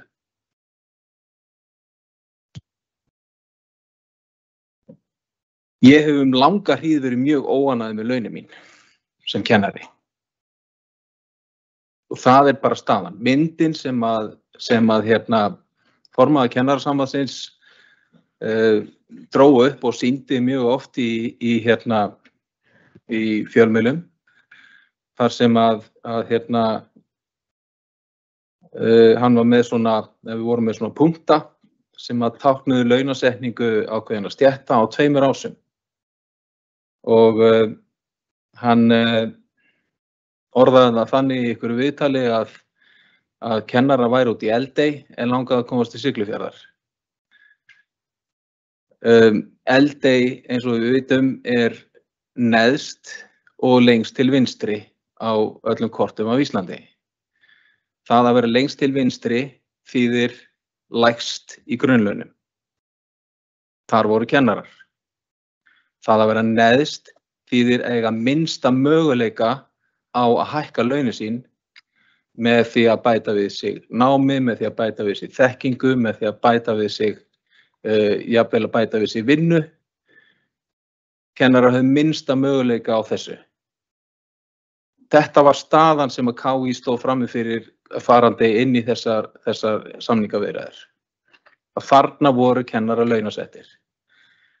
Neðst niðri og lengst til vinstri. Og kennarar voru orðnir langþreyttir á sínum kjörum.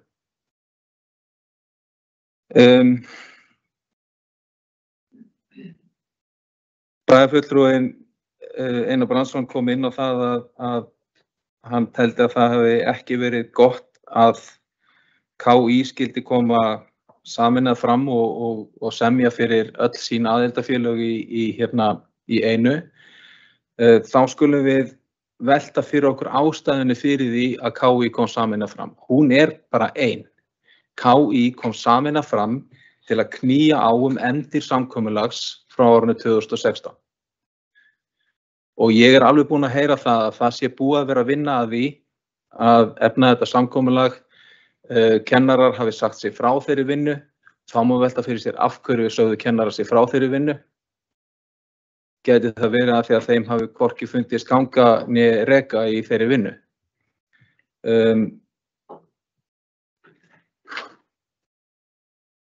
Það allavega alveg ljóst að kennarar voru ekki farnir að sjá merki þess að þetta samkomulag yrði efnt á sínum launaseðlum. Það var ekki farið að koma fram.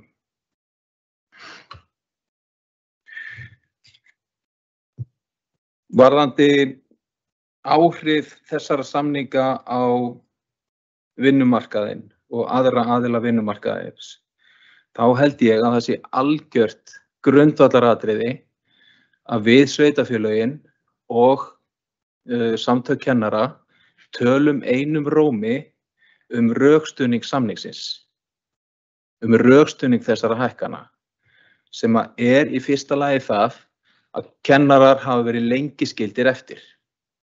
Það átti eftir að efna samkomulag sem 9 ára gamalt og að launahækkanir byggja á virðismati, að það verið að meta virði kennarastarfsins.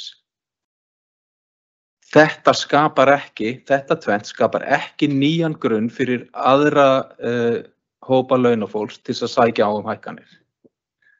Þennan rökstuðning verðum við að hafa á hreinu og við verðum að vera sammála þetta, sveitarfélögin og kennarar, og tala einum rómi þetta.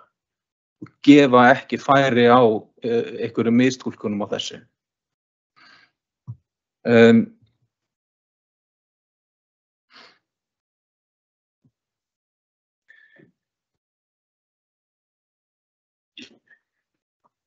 Ég hef í mínu starfi sem kennari kennt margar námsgreinar.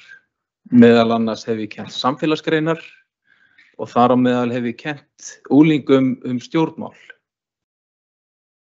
Og verandi sjálfur starfandi í stjórnmálaflokki og jafnvel starfandi bæjarfulltrúi fyrir stjórnmálaflokk.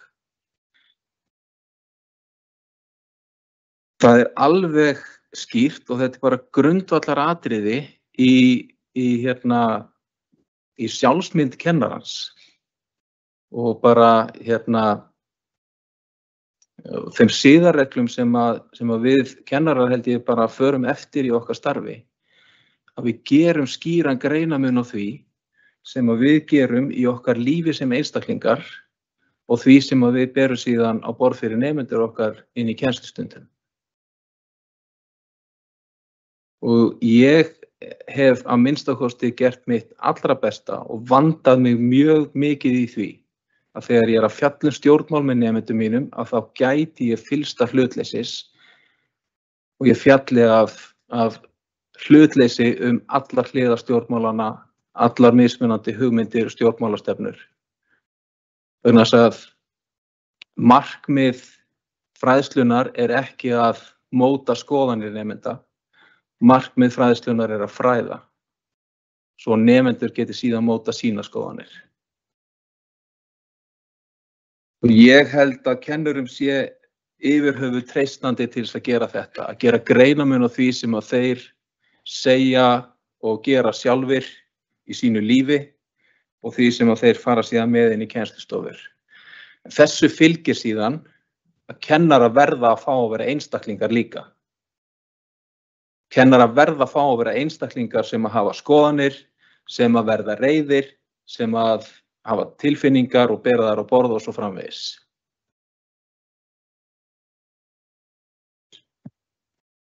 Ég tek undir það sem að kom hérna fram hjá bæjarfulltrúanum í sinni ræðu að Kennarasamband Íslands, hvernig á maður orða, tæklaði þessar kjaraviðræður alveg gríðarlega vel. Hvað varðar alla upplýsingagjöf og svona samskipti út á við. Auglýsingaherferðin fjárfestum í kennurum, snerist samfélagsvitund, hún snerist það að hvetja íslensku þjóðina í heild sinni til að flykkjast bak við það markmið að það væri rétt að fjárfesta í menntun næstu kynslóða. Og við gerðum það meðal annars með því að greiða kennurum góð laun.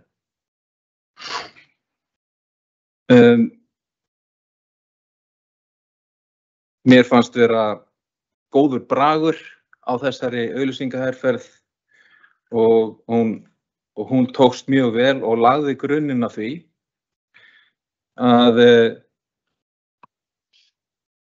að ég held að aldan hafi svolítið verið með kennurum í þessari kjaradeilu. Auðvitað heyrðist alveg hinar ræddirnar. Þessar raddir sem að heyrast alltaf öðru hverju það að alvöru verðmætasköpun fari fram einhvers staðar annar staðar og opinberu kerfin séu bara einhvers konar blóðsugur á þeim. En svona í stórum dráttum og þá held ég að kennara hafi verið svolítið með vindinn í bakið vegna þess að þeir undirbjuggu sig vel, vegna þess að þeir byggðu upp þessa orðræðu sem að var þeim í vil. Bæjarfulltrúi Einar Brandsson talaði það að hann vonaðist til þess að við myndum öll læra eitthvað af þessu. Og meðal annars þá þessa hatrömmu helgi þar sem ég einhvern veginn upplifði að allir misstu tökin.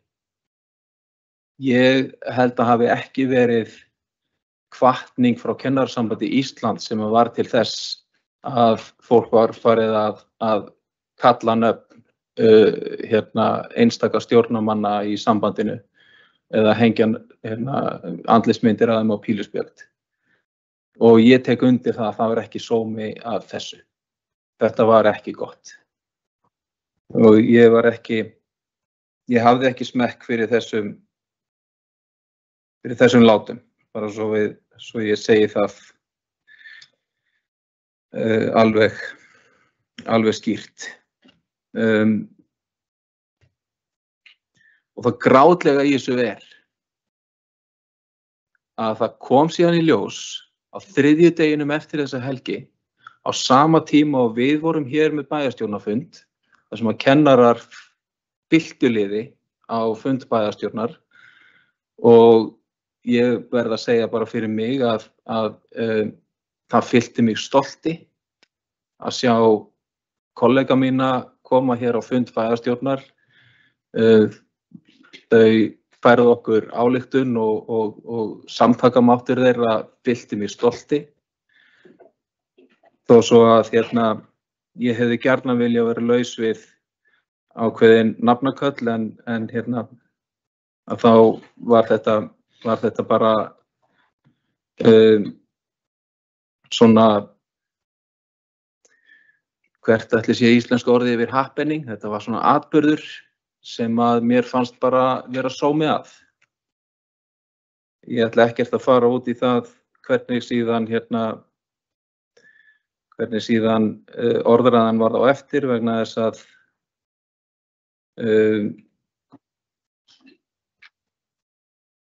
þessi fundur olli greinilega einhverjum vonbrigðum en ég hef líka alveg heyrt að þetta olli ekkert öllum vonbrigðum. Oft það þannig að neikvæðustu raddirnar hafa hæst. En á meðan að þessum fundi stóð, þá sem sagt voru samningafundir í gangi í Borgartúninu og þeim lauk með samningi fyrir miðnætti þetta sama dag. Þannig að það augljóst að það sem að bara á milli á föstudeginum, það var ekki meira en það að á einum fundi á þriðjudeginum var hægt að koma því saman. Þannig að þessi tímasetning að þarna skyldi slitna upp úr á föstudegi og svo líða heil helgi, ég held að það hafi verið bara í sjálfu sér mjög slæmt. Það hefði verið hægt að komast hjá miklum látum, miklum sárindum, miklum leiðindum ef það hefði verið hægt að klára þetta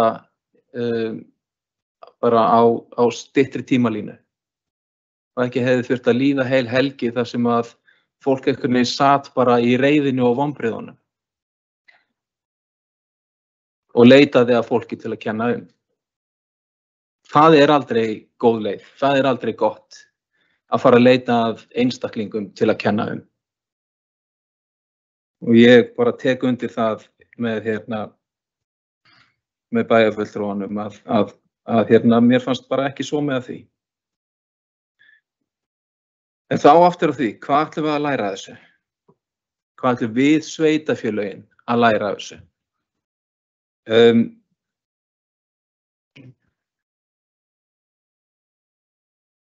Það greinilegt að Kennarasambandið lagði mikla áherslu á það að eiga útleið úr samningnum. Og af hverju ætli það sé? Það verðum við sveitarfélögin að taka til okkar. Af hverju samningsaðilinn hinum megin við samningaborðið að reyna að tryggja sig með það að hann eigi útleið úr samningnum sem hann að gera við okkur. Og við erum tilbúin til að skrifa undir. Það hlýtur eitthvað að hafa með það að gera að mótaðili okkar hafi þá reynslu af okkur að við séum ekki líkleg til að standa við gerða samninga. Og sé það raunin, þá verðum við að taka það til okkar. Þá verðum við að taka það alvarlega. Og ég ætla rétt að vona það og treysti á það að hugafarið hjá sveitarfélögum núna sé bara 100% þar að þessa samninga ætlum við að standa við. Að við ætlum að virða það sem kemur út úr virðismati kennara og við ætlum að standa við þá samninga sem hafa verið gerðir. Ég hef verið á fundum og við höfum öll verið á fundum allavega langflest þar sem að sveitarstjórnarfólk kemur saman.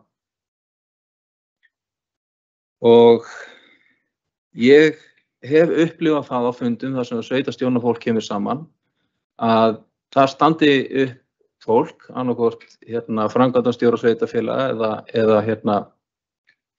eða sveitarstjórnarfólki sjálft sem að flytur ræður þar sem að býsnast yfir of miklum réttindum opinberra starfsmanna.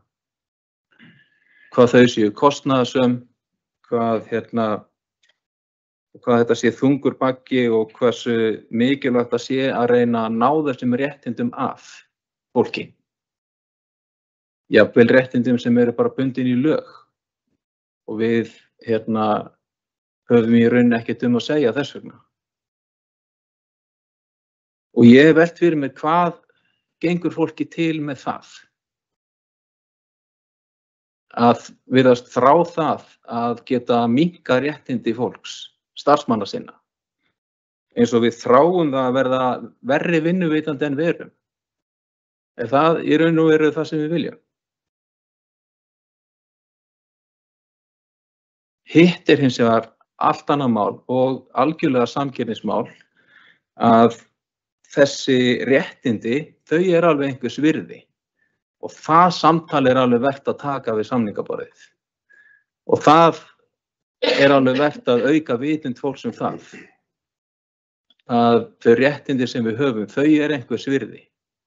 Og þau telja alveg inn í kjör fólks. En þessi ef að ég hef svona skilið þetta fólk rétt sem að ég hef heyrt tala þetta, þá sko dreymir það helst það að ná þessu réttindum af, en þurfa ekkert að hækka launin eitt á móti, sko. Bara þetta svo dýrt. Ég að minnsta kosti þrái það ekki að Akraneskaupstað verði verri vinnuveitandi en hann Ég vona það að við getum komið hnarreist út úr þessari samningalótu við kennara, að við virðum þá samninga sem hafa verið gerðir og virðismatsvegferðin skili kennurum þeirri sanngirni sem að þeir hafa lengi kallað eftir. Það líka staðan. Kennarar eru búin að bíða lengi og hafa lengi kallað eftir sanngjörnum mati á sinni vinnu. Þeir eru háskólamenntaðir sérfræðingar sem eru á lægri launum heldur en móttökurritarar hjá fyrirtækjum. Bara svona til þess að taka einhver dæmi. Ég ætla ekki að hafa þetta lengra. Eins og ég segi, ég kann illa við að vera að ræða þessi mál mikið. Þetta eru auðvitað mín persónulegu mál, þetta eru mín gjör, en mér fannst ég verða að svona koma þessu frá mér hér á þessum fundi. Takk fyrir. Takk fyrir þetta. Við ræðum hér fundarlið nr. 7, fundargerðir Sambands íslenskra sveitarfélaga og orðið laust. Gjörðu svo vel. Kristinn, Hafleifur.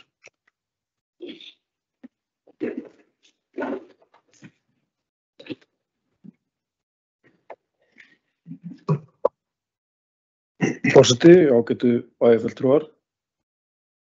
Ég kemur upp til að ræða sömu hluti og ræddir hafa verið hér af bæjarfulltrúa Einari Brandtssyni og bæjarfulltrúa Valgarði Lyngdal Jónssyni, og ég tek það fram að ég hef náttúrulega ekki sjálfur tekið þátt í umræðinu hingað til og að raun og veru á sömu ástæðu og Valgarður. Ég er reyndar ekki kennari en ég er giftur kennara, þannig að ég hef verið vanhæfur hingað fram að þessu varðandi umræður, opinberar umræður þetta mál.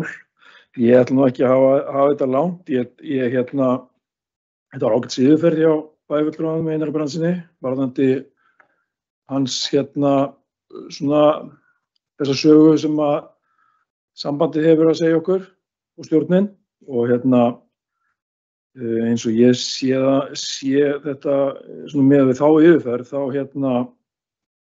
virðist vera það sem hafi dregið deiluaðilana upp úr þeim skotgröfum sem voru komin í þarna eftir að sambandið hafnar samningi þarna á föstudeginum, hafi verið ákvörðun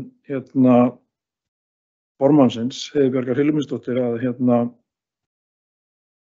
að koma fram og segjast hafa verið samþykkt þessari samningstilboði og jafnvel að hóta því að semja á þeim grundvelli við kennara í Reykjavíkurborg. Þannig raun og veru má segja að það hafi þá dregið deiluaðilana upp á þeim skotgröfum sem þeir voru í þessari deilu og leyst deiluna. Þannig að ég ætla bara að hrósa Heiðbjörgu Hilmisdóttur fyrir að leysa þann hnút sem þessi deila var komin í á þessum tíma, vegna þess að við síðan heyrum það eftir að samningum lokið að þetta var ekkert fjarri því sem lagt var við með í upphafi, þannig að þessi ákvörðun Heiðu að taka svona málinu virðist hafa leyst deiluna. Þannig að ég get ekki annað en verið stoltur af hennar framgangi í þessu máli. Það er leiðinlegt að heyra frá þessu sögum varðandi svona það áreiti sem að stjórnarmenn hafa orðið fyrir og svona þeirri þeim hvað maður að segja þeirri leiðinlegu umræðu sem er í þeirra garð á samfélagsmiðlum og öðru slíkum. Við verðum líka að hugsa til þess að kennara sem hópur hefur fundist í gegnum tíðina mörg umræðan sig ekki vera til fyrirmyndar.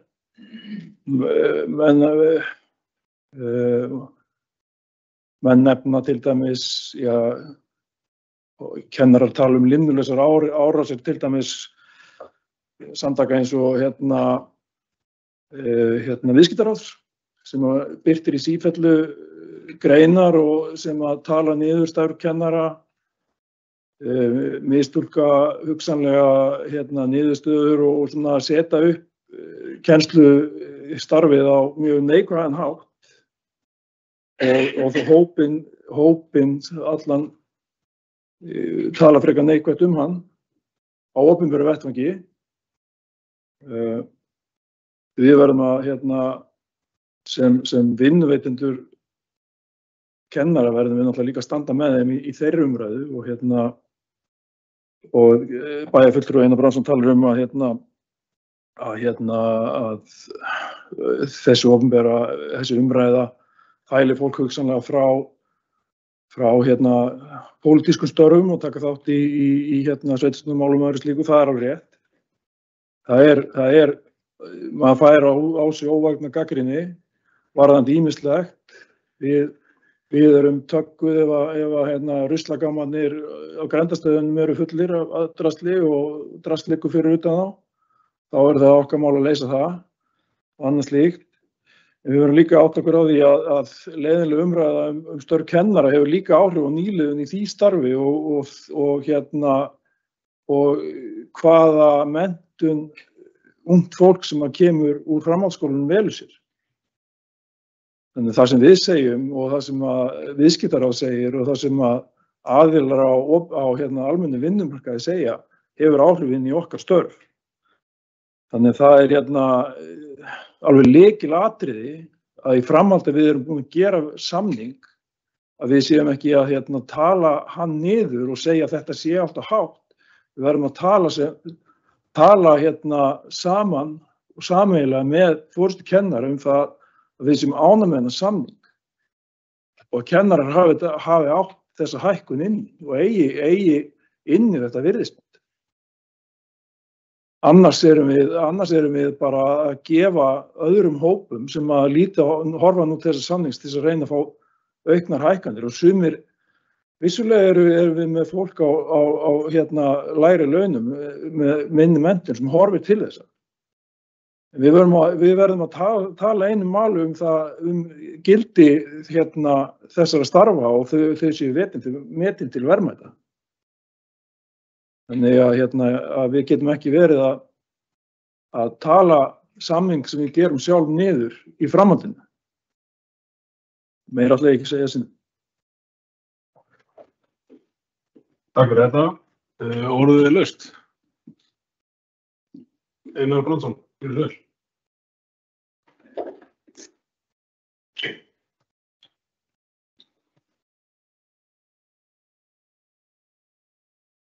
Já, forseti ágætu bæjarfulltrúar og aðrir sem á okkur líða. Ég ætlaði nú ekki að fara inn einar meiri umræður þetta mál en mér nánast oppuð þegar félagi minn og bæjarfulltrúinn Kristinn Hallur Sveinsson fór að tala það að formaður eða borgarstjóri Heiða Björk hefði bjargað samningunum að þá bara verði að koma upp og lýsa yfir því að það er svo langt frá sannleikanum og ég bara efast að hann hafi meint þetta, hann hafi sagt það í stríðni við mig, ég er svona nánast öruggur á því, en ég ætlaði bara að koma upp og koma því alveg skýrt á framfæri að það var kannski mætti leiða því líkum að hún hefði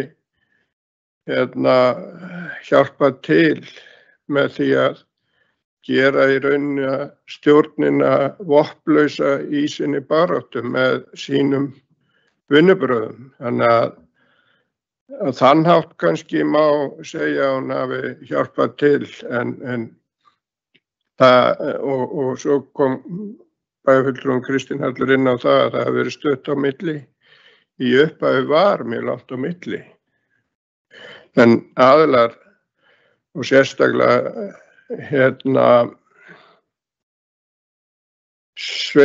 samninganefnd sveitafélagana færðist alltaf nær og nær kennurum sem að voru nánast fastir alltaf í sínu og ég vil bara meina það að þeir hafi í rauninni fengið nánast allt, ef ekki allt, sem að þeir ætluðu sér í upphafi.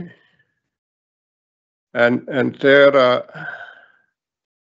hinn aðilinn, mótaðilinn, sem sagt missir öll sín vopn, ráðherrann sem að húðskammar okkur fyrir það hvað við erum vond, kennara,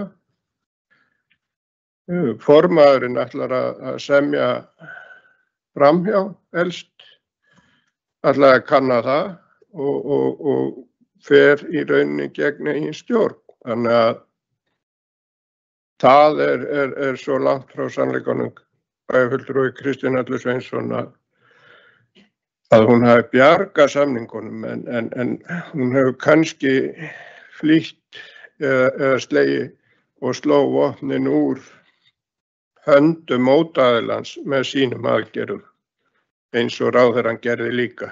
Takk fyrir. Takk fyrir þetta. Orðið laust. Þá bara ég fá að senda aftur í seti.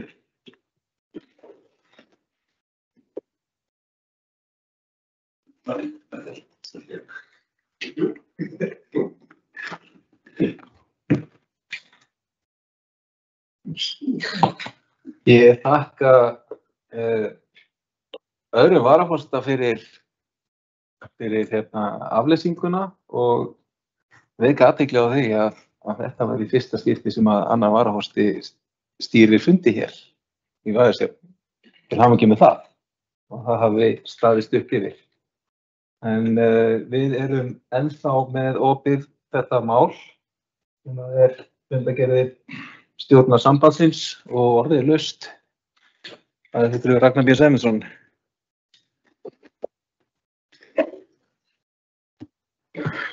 Takk fyrir þetta. Ég ætla sem ekki að bæta miklu við. Ég held sé allt búið að koma, flest búið að koma fram.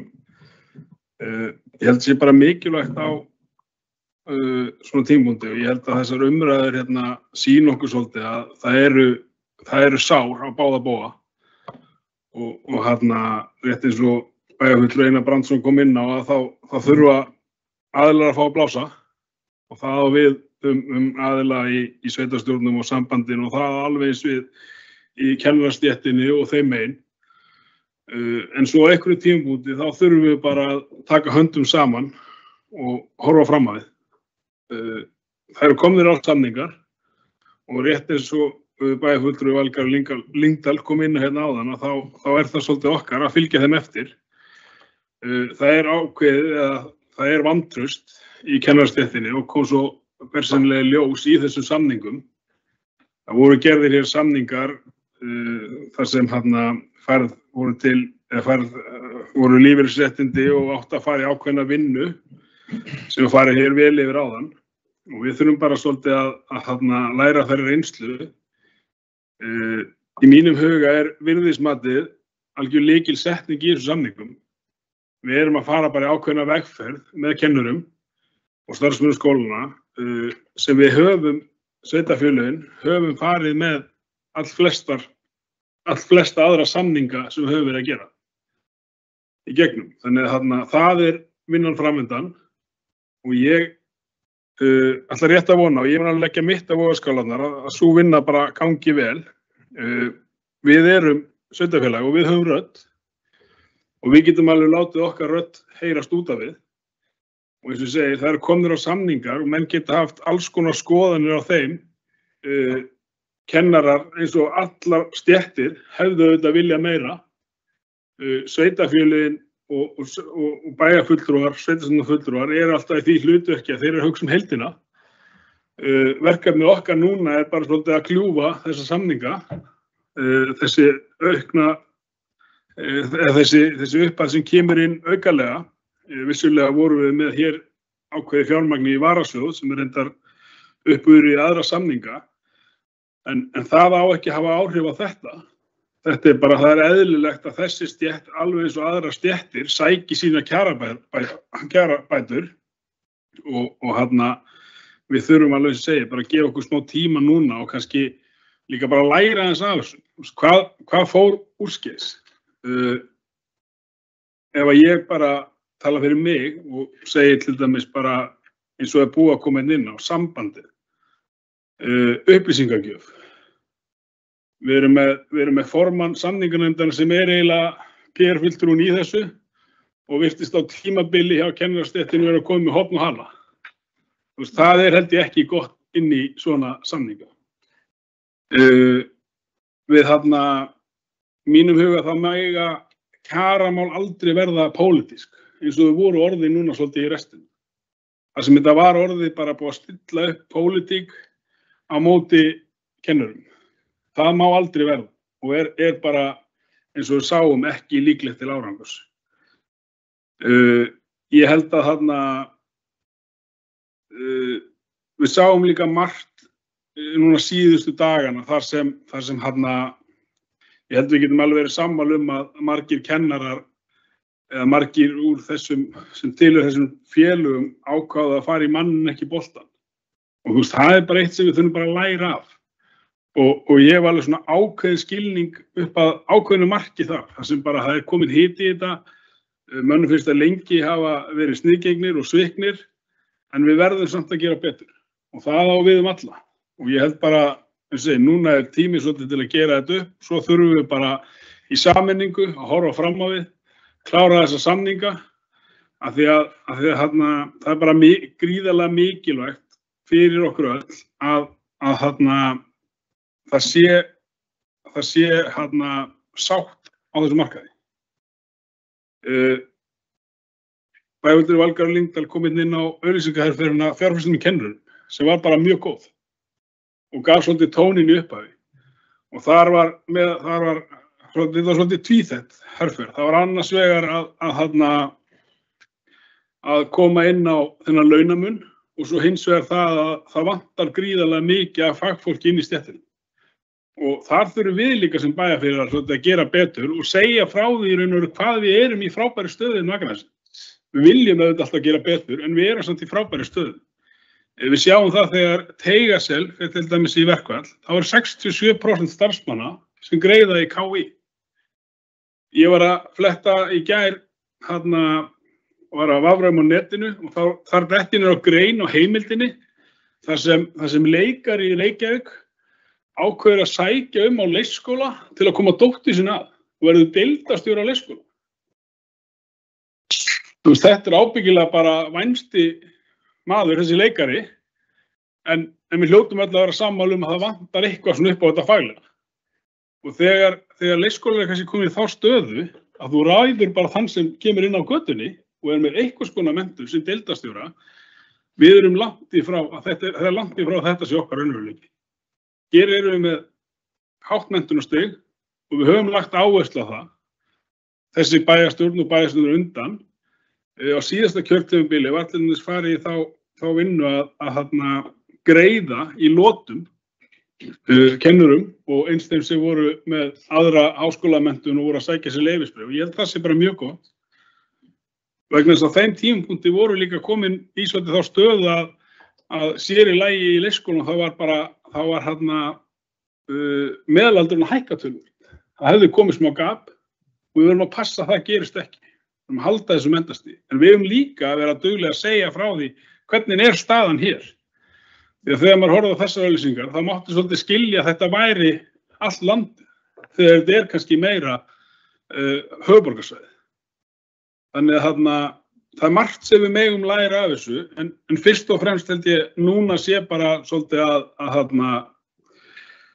menn blási, svo félag okkar Einar Brandsson sagði áðan, og þegar blaðran er tóm, að þá bara horfum við fram á við og klárum þetta.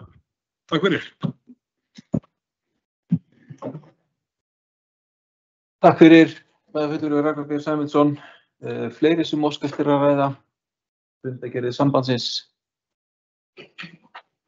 Svo er ekki, þá ljúkum við þeirri umræðu.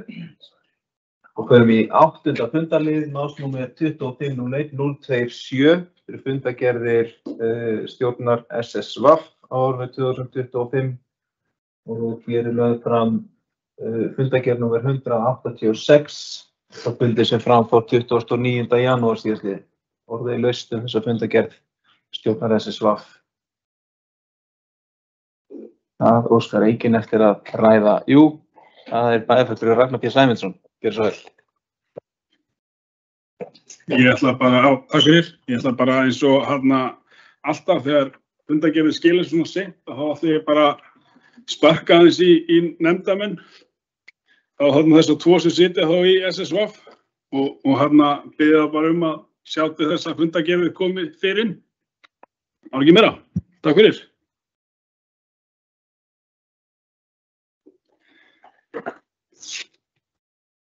Þakka þessa ábendingu og vona að viðkomandi nefndarmenn taki hana til sín. Fleiri sem vilja ræða fundargerðir SSV. Það er enginn sem vil taka til máls. Þar með það mál útrætt og fleira er ekki á dagskrá þessa fundar. Ég þakka bæjarfulltrúum fyrir góðar umræður á þessum fundi og segja þessum fundi slitið.